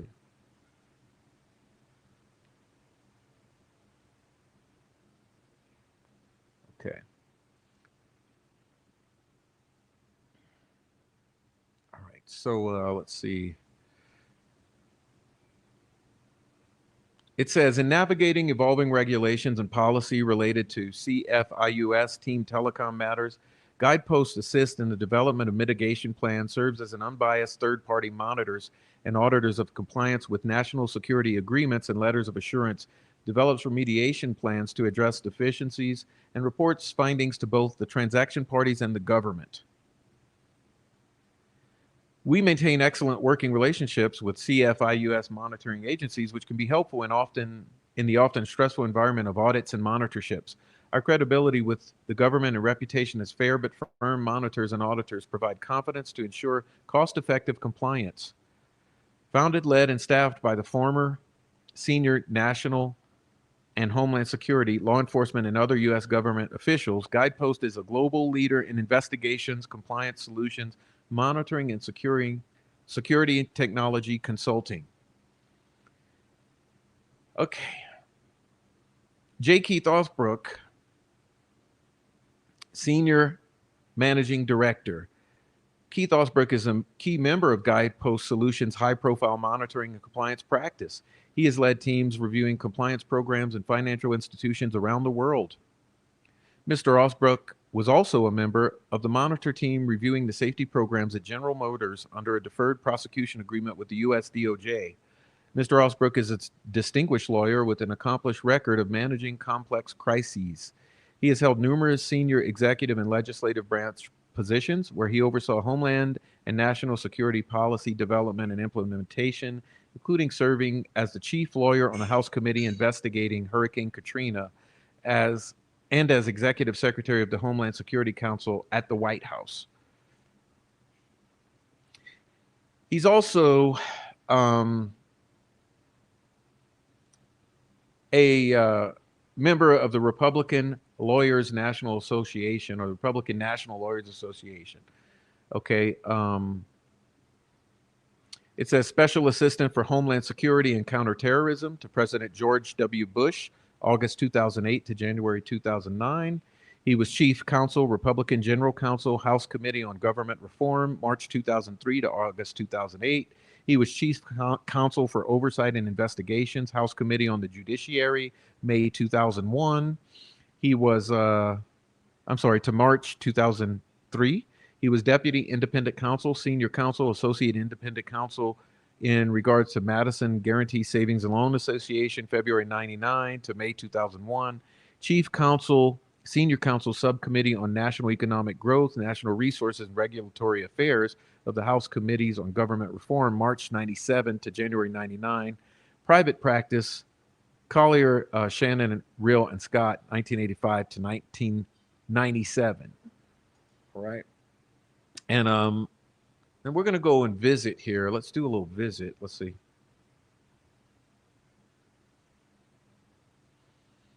This is his current endeavor here. This is Guidepost Solutions. Okay. There's so much here. I mean, we can go through some of this. Okay. I thought I would go through some of this. Let's see.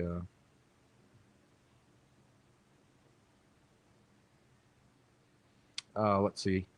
I had this ready to go, but like I said, it all crashed on me. So let's see. Uh, hmm.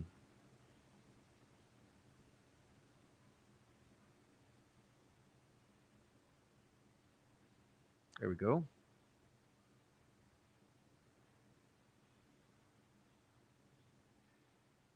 I thought we should do this. Let's see.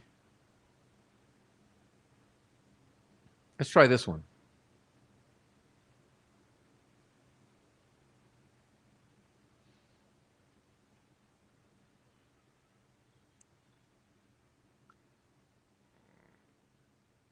All right. It says, How a code of conduct reflects culture and meets DOJ requirements. Keith Osbrook. Every compliance program begins with a code of conduct. The code of conduct expresses a company's fundamental values and its commitment to living by them. Although a code of conduct is usually a very high-level document, it expresses values in very specific areas of interest to a company, from which more detailed policies and procedures follow. Those values may vary from industry to industry because the business activities of an industry may necessitate more emphasis on particular values. Those values may also vary because corporate leadership may have different priorities as well. Through the U.S. sentencing guidelines and public guidance, the U.S. Department of Justice has expressed its view about important elements of a compliance program. The DOJ expects a compliance program to be well designed, adequately resourced, and work in practice. Recent guidance has directed companies to ensure their compensation schemes reward compliance functions and successes and impose significant financial penalties on those who engage in misconduct. A code can exceed minimum requirements. DOJ's expectations and a company's individual values are not mutually exclusive. For a compliance program to be well designed, it must address the most serious risks a company faces that are in part a product of its industry. Financial institutions need strong accounting controls to protect against sanctions, violations, and money laundering. Manufacturing companies need strong health, safety, and environmental programs to keep workers from being exposed to hazardous materials and dangerous workplaces and prevent pollution.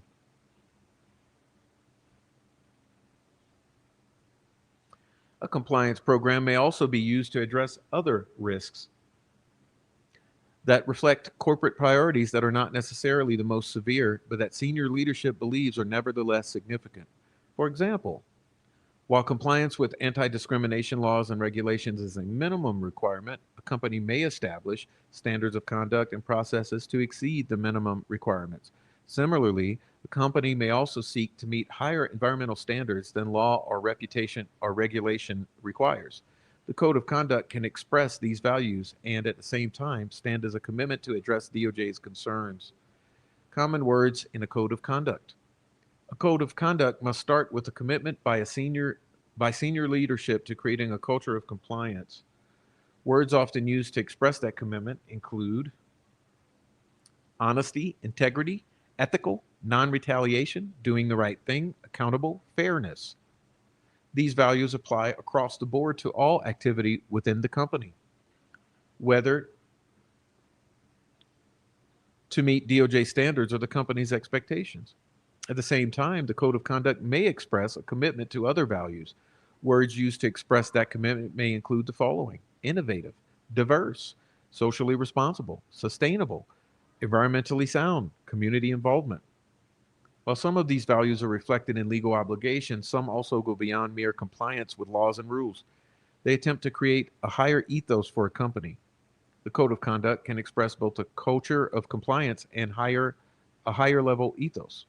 A code of conduct will address different concerns for different industries while also addressing DOJ's concerns. Words used in codes of conduct for different industries might include the examples listed in this table. And you see how he shows the semantics according to industry. So manufacturing, professional services, technology, education, financial institutions. So the guidance is, for instance, in manufacturing, you'd say safety, whereas in professional services, maybe honesty, technology, innovative, education, safe, financial institutions, honesty. And you see how these all will cross-reference, okay? Common words used in codes of conduct. While not all these words address legal compliance, they are compatible and can be treated by the company in the same way it treats legal compliance. For example, failure to follow policies and procedures designed to ensure collegiality or innovation can be met with discipline. Codes must tackle high-risk areas. A code of conduct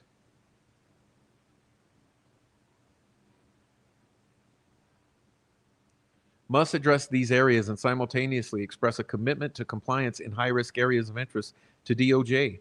To ensure that code of conduct covers those areas, a company should look to its risk registers to see what risks have been evaluated and what higher risk have been identified. These include conflicts of interest, anti-bribery and corruption, financial reporting, financial accounting, safety, third-party relationships, and national security.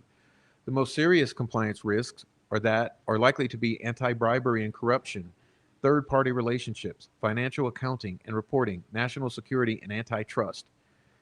These areas provide the highest financial incentives for misconduct and corruption in the honest market for goods and services. DOJ would expect the code of conduct to address all these kinds of risks. Having a compliance program that focuses on major risk, however, is not enough without compliance personnel and processes to monitor and report on compliance, and without being able to demonstrate that the program works in practice through appropriate remediation and discipline. The code of conduct can also make clear that it's not just a piece of paper. It can warn employees that misconduct will be dealt with effectively through a well-resourced compliance department staffed by respected company leaders with the full support of senior leadership. Recent guidance, address incentives and reporting. Recent guidance from the DOJ emphasized that compliance functions and successes should be incentivized through compensation and rewards. Non-compliance must be met with full investigation and discipline, including termination if appropriate. Financial misconduct may also result in the clawback of ill-gotten gains. The code of conduct should also include a commitment to these principles and how company systems and processes are used to support them. Finally, but importantly, the code of conduct must make clear that the reporting of misconduct is not optional. It should explain that the multiple avenues of reporting misconduct to a supervisor, human resources, senior management, or a third-party anonymous hotline. It should include a strong expression of non-retaliation policies. That retaliation against good faith reporters of misconduct will not be tolerated. Conclusion: organizations can successfully blend code of conduct elements critical to them with elements critical to the DOJ. Some elements are necessary for an organization to establish a culture of compliance and satisfy DOJ that it is doing so. Other elements can express broader cultural themes within an organization without detracting from meeting DOJ's requirements. In fact, aspirations higher than mere compliance with rules and laws can also inspire employees to be more compliant at all levels. Takeaways: a code of conduct can be used as an expression of a company's values beyond minimum legal compliance. Expressing values in the code of conduct beyond legal compliance can help to establish a company's higher cultural ethos. While these higher values can be included in the code of conduct, the code must also address US DOJ priorities in preventing corporate crime. Tools of compliance, such as well-resourced and respected compliance department, the use of discipline and incentives, and an effective speak-up culture can support the company's goals and DOJ's priorities. Using compliance tools to support higher company aspirations can enhance legal compliance throughout a company. Okay, so just a moment. Let's see. So that's one of the articles produced by Mr. Osbrook through Guidepost. Let's see.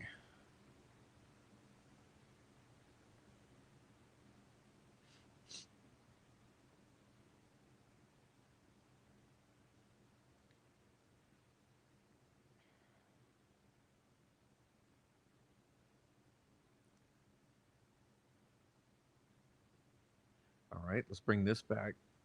Also, you can see what they're typically, some of the things they're typically contracted for. Corporate internal investigations is one. We are frequently called upon to conduct internal investigations or allegations of suspicions of harassment or corrupt or fraudulent conduct by employees. We rely upon our team of attorneys, forensic accountants, research analysts, field investigators, and computer forensics experts to staff these assignments. And we work collaboratively to develop an investigative plan that is appropriate to suspected misconduct. We typically employ a phased approach to internal investigations with budgetary parameters for each phase. The scope and focus of successive phases are determined in consultation with you, and our strategy going forward is dictated by the findings in each phase. Since most of our investigative professionals have experience in federal, state, and local law enforcement, as prosecutors, auditors, and agents, our strategies are developed with an understanding of the evidence that may be needed to support an eventual criminal prosecution. Because we have years of experience in the private sector, we are equally sensitive to matters of confidentiality and public perception. When investigation becomes public, it is critical that every effort is made to protect your organization from reputational damage. With input from strategic partners with experience in such matters, we often assist in developing an appropriate public response to inquiries regarding the suspected misconduct. This is called PR. Okay? But you see that in terms of, it says Guidepost Solutions is a global leader in investigations, monitoring, compliance, security technology, risk management solutions. Guidepost helps companies, government agencies, individuals, and their counsel solve problems, mitigate risk, and resolve disputes, among many other services. Okay, it's a global company here. Investigations and business intelligence. They do corporate internal investigations, okay, forensic accounting, private investigations, due diligence business intelligence, institutional integrity, technology advisory services, economic damages and business valuation, investigation services against mass arbitration threats, workplace investigations, emerging issues in technology, litigation support, risk and compliance. They do AI risk management, environmental, social, and corporate governments. They do immigration and border services, corporate compliance services, faith-based services, national security services, privacy, federal firearms and explosive compliance, DEA regulatory compliance, digital assets compliance and consulting, financial crime consulting, trade compliance, monitorships. They do bank and financial monitorships, construction, corporate, regulatory, transactional monitoring, and antitrust. Security services and threat assessments. They work cyber security consulting, physical security consulting, federal agency support, preparedness and training, federal procurement, protective services, operational security, specialized security. Let's check in protective services. What do we do? Guidepost Solutions is a leader in the field of security consulting and risk management. We offer comprehensive solutions tailored to the unique need of corporate execs, ultra high net worth individuals, and family offices to maintain personal, business, and operational security, safety, and privacy. Our services range from sophisticated global protection and emergency crisis response to security technology, design, and reputation and identity management.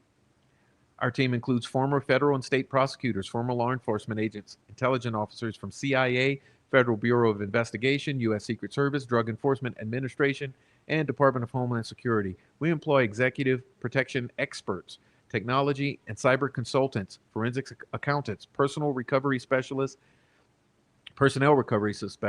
and others with experience delivering bespoke services to high net worth clients. Okay. Cybersecurity consulting. Nearly every aspect of life is connected to the digital landscape. This means your business can face a host of security risk, liabilities, and challenges. To guard against sophisticated cyber threats, you should be thinking about a comprehensive security plan to protect your network and data and mitigate exposure to a potential breach. An effective cybersecurity program starts with a framework that includes a strong governance model, comprehensive policies and procedures, and a commitment to adhere to industry best practices and standards. It includes regular penetration testing to identify and evaluate gaps in the network security and make a plan to make the digital environment more predictive and secure. Every organization must determine which cybersecurity processes are right for its business. In some industries, the processes that an organization must implement are guided by industry requirements, federal regulations, or both. Our team understands how compliance with NIST, CFS 800, CIS, ISO, PCI, DSS, COBIT, SOC1, SOC2, SOC3, NYDFS, Part 200, Part 500, Health Insurance Portability and Accountability Act, Health Information Trust Alliance certification, service organization control, 2 audits, and other evaluations against established frameworks and standards are critical to an organization's success. You see, they also do technology consulting. They do acoustics, audiovisual, commissioning, fire alarm, enterprise solutions, global security operations centers, security systems, managed services, telecommunications, remote security operations. Preparing a global organization to effectively monitor and manage enterprise risk is not just a service we provide, it's a specialty. We provide guidance through every aspect of planning and designing the Global Security Operations Center, from the strategic big picture view to the smallest and most critical details, to ensure effective solutions are implemented with a confident and proactive design. We leverage decades of experience and industry leading expertise in GSOC services to navigate challenges and anticipate potential needs and outcomes. Create an adaptable global security operations design that will grow and evolve as business needs change. Prepare an effective strategy and center design to address all the what if security scenarios and achieve proactive enterprise level risk management tailored to fit business and technology deployment. Okay. So, who is Guidepost? Okay.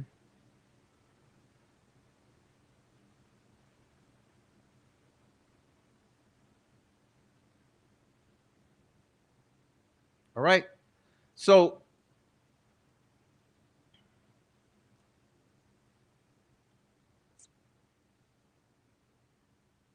again,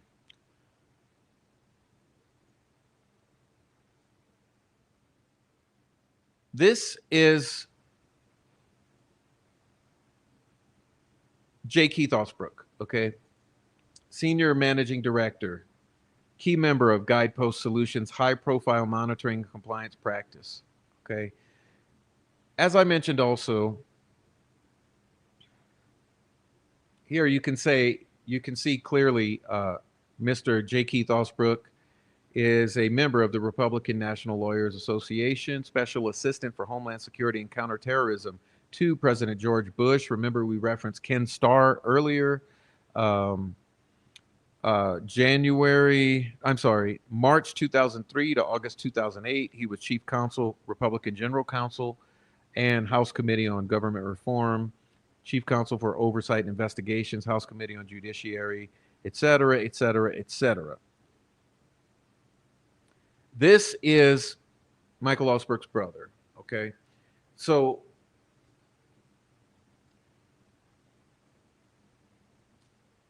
the way I view it here, you're going from DC elite attorneys on up to the White House, okay? And now he's moved from the White House to globalist. Um, Now, my question here is, like all of this lack of transparency, the number one question I have is, why have we not heard this before?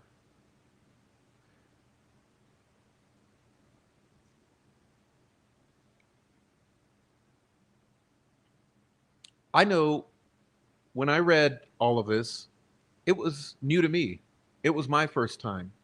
And I thought, well, hmm, just like Mr. Hoffman, uh, I don't remember anyone coming out and explaining that Mr. Hoffman had worked on Doug Carter's campaign, that Mr. Hoffman had been fire chief of Carmel, Indiana, and in the fire department for many, many, many, many years, likely knowing Winston and Christopher Long, um, Long, Carter, and now George Bush, Ken Starr. I think it's very interesting. And remember that Doug Carter was appointed by Pence and Holcomb, right? So, in my opinion, backing off and looking at this, it looks like we're dealing with Mike Pence, Doug Carter, Holcomb, George Bush, Ken Starr, uh, globalist security and PR firms.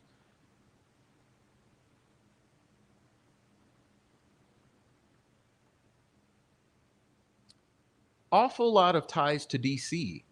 And I wonder, Why has this not been mentioned previously?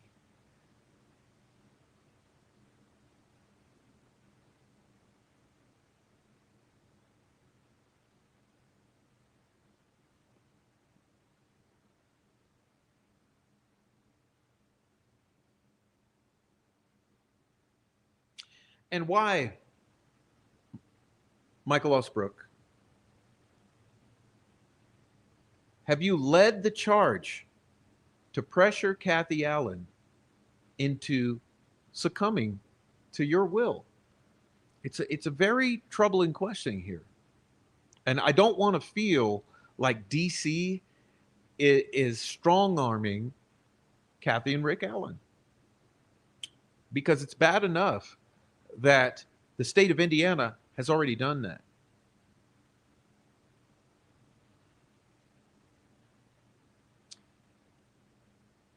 Rick Snay relayed a powerful message today from Kathy Allen. Um, I don't know how many of you caught that, but no, I found it interesting. Let me see if let me see what I can do here.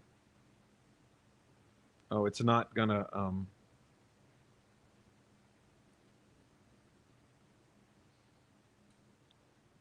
Basically, the spirit of what he relayed was look into the corruption. Look into the corruption with this case. Okay, look into the corruption of this case. And not only that, you see, I look into this. Why is it that this case is plagued with IT specialists?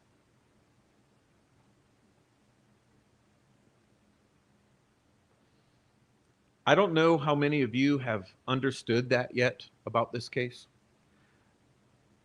Mark my words, because we haven't shown it all to you. Okay? This case is plagued with IT specialists.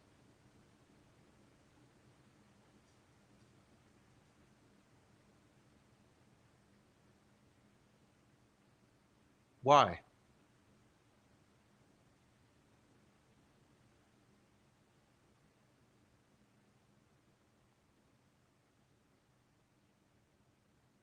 The interesting thing, a lot of the people who plagued this case who are IT specialists, the interesting thing is they wiped their internet histories before they come online. So so these people, IT specialists on a global scale, they wipe their internet histories, wipe themselves off the internet. They put on a mask or some sort of anonymous mask. Then they come into the Delphi murders case.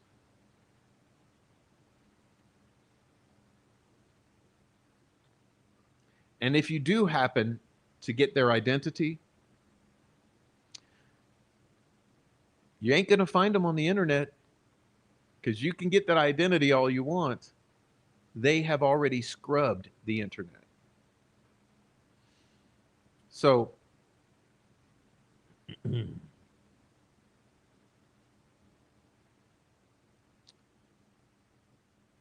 anyway, this is my episode on habeas crank, or CRABEAS Hank, as I like to call him.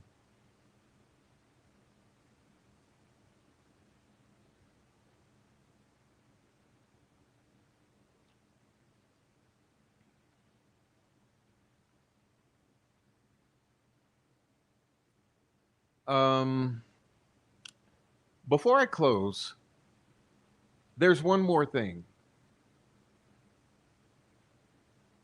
And I think this is the most telling of all. Okay?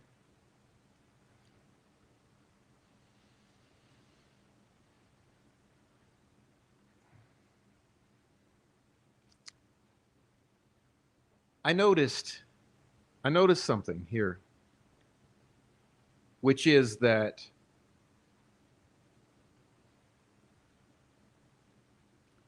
well, it's more of a question. It's more of a question. Why is it that individuals like the Due Process Gang, like Matthew Hoffman, and like Michael Osbrook, why is it that they will not question any of the digital evidence? They will hardly question the timeline or the family. So, where are we when you won't question the timeline, you won't question the family, and you won't question the digital evidence?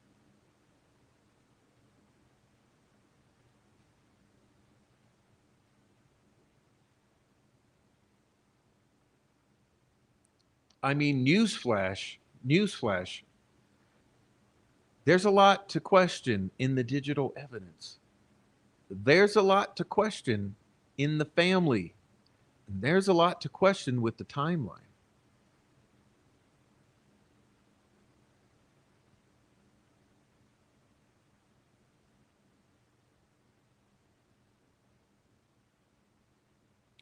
Why didn't Baldwin and Rozzi focus number one on reasonable doubt?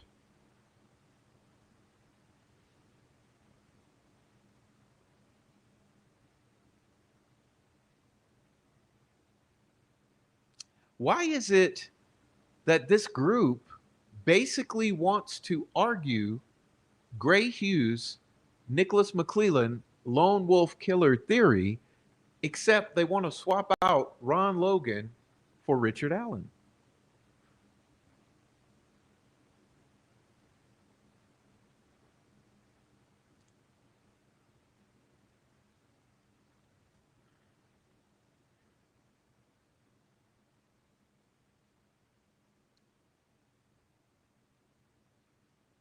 So I will tell you all right now, do not go hassle anyone.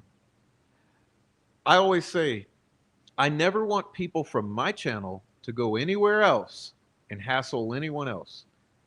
Just like I don't want anyone else from any other channels coming here and hassling me. So please, don't go anywhere and say anything to anyone. Just collect your information, understand the people you are dealing with, and all the things that have been said, where the proof lies and where it doesn't. Because I have promised you everything that I've said to you and claimed, I've shown you. You should expect the same from everyone else. Whoever is bringing something to you needs to show you. They can't show you, it has no meaning.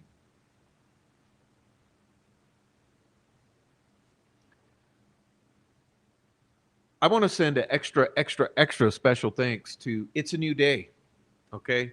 It's a New Day has been my partner in this particular episode here.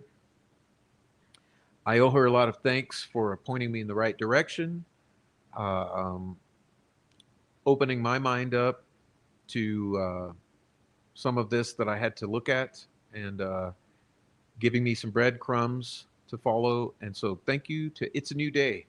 And everyone out there needs to know this. It's a New Day is working hard behind the scenes to try to dig into this for Abby and Libby, and there's no doubt about that.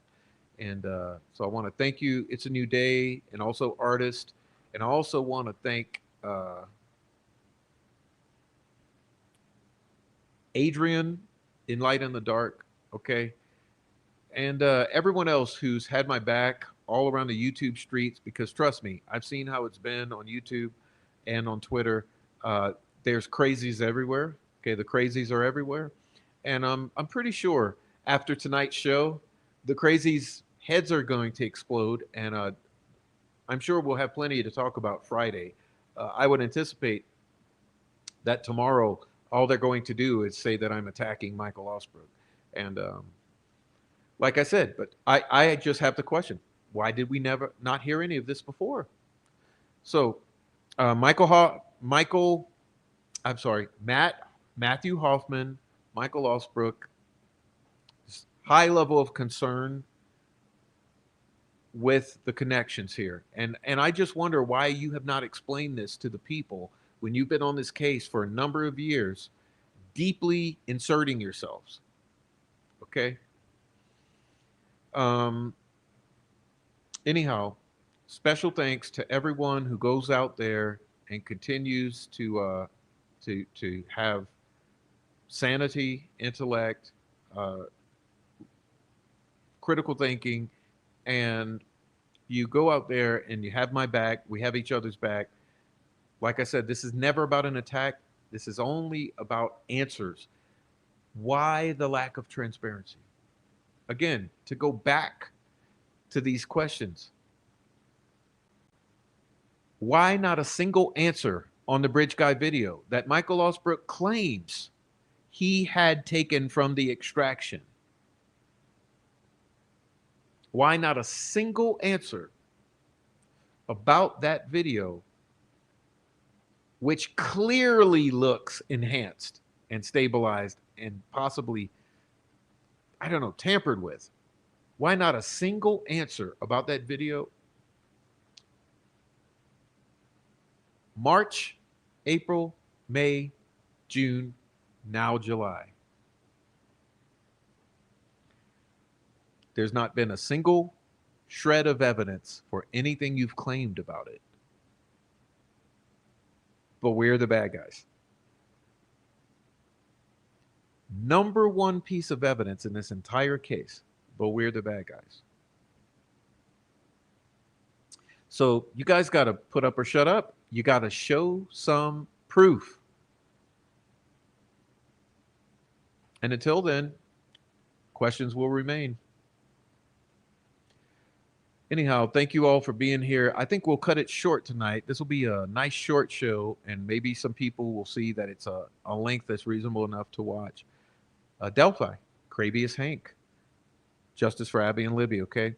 Thanks everyone for being here. A special shout out to Adrian, Pie Crust, LB, Rebecca Ann, Amy, Carla Ann, Dieter, Critter Mama, Zaddy, Miss K, LB, Pie Crust, Sweet Dude Shibby, Post Apocalyptic Jane, Terry, Christina, Granny D, Maya, Noe, Lisa, It's a New Day, Charles, Digital, Chevy Killer, Swade Smith, Rhonda Holton, Critter Mama, Christine, and everyone else who was here. If I missed you, I apologize for missing you. Put your name down below. I'll say hello. But thanks for everyone who was here. If you're on the replay, please leave comments down below. We love the comments. Look, we're going to try to do some more receipts for you guys. We're going to post up some receipts. So be looking out for that. Also, look out tomorrow. We'll be doing a Heather Brown fundraiser. Okay. Let's do a Heather Brown fundraiser tomorrow. So save your pennies. If you're on the replay, please realize you can leave a Cash App, buy me a coffee, go subscribe at Substack, leave a super chat, a super thanks, anything like that. So thank you and for supporting the channel. Also hit the thumbs up. That works out as well. But let me see who's saying good night. Let's see. We got Chevy Killer, Zaddy, Charles, Critter Mama, Carla Ann. All right. Same old ones. All right. Thanks, everybody. So I already said bye to you. I ain't get to say it twice. But good to see everybody. We'll get out of here. Please hit the thumbs up on the way out, by the way. Hit the thumbs up on the way out. And see you tomorrow at Heather Brown's fundraiser. Okay, so with that being said, one last word. Let me see. Well, obviously, we have a rapist in Lincoln Park. He's climbing in your windows. He's snatching your people up, trying to rape them. So y'all need to hide your kids, hide your wife, and hide your husband because they raping everybody out here.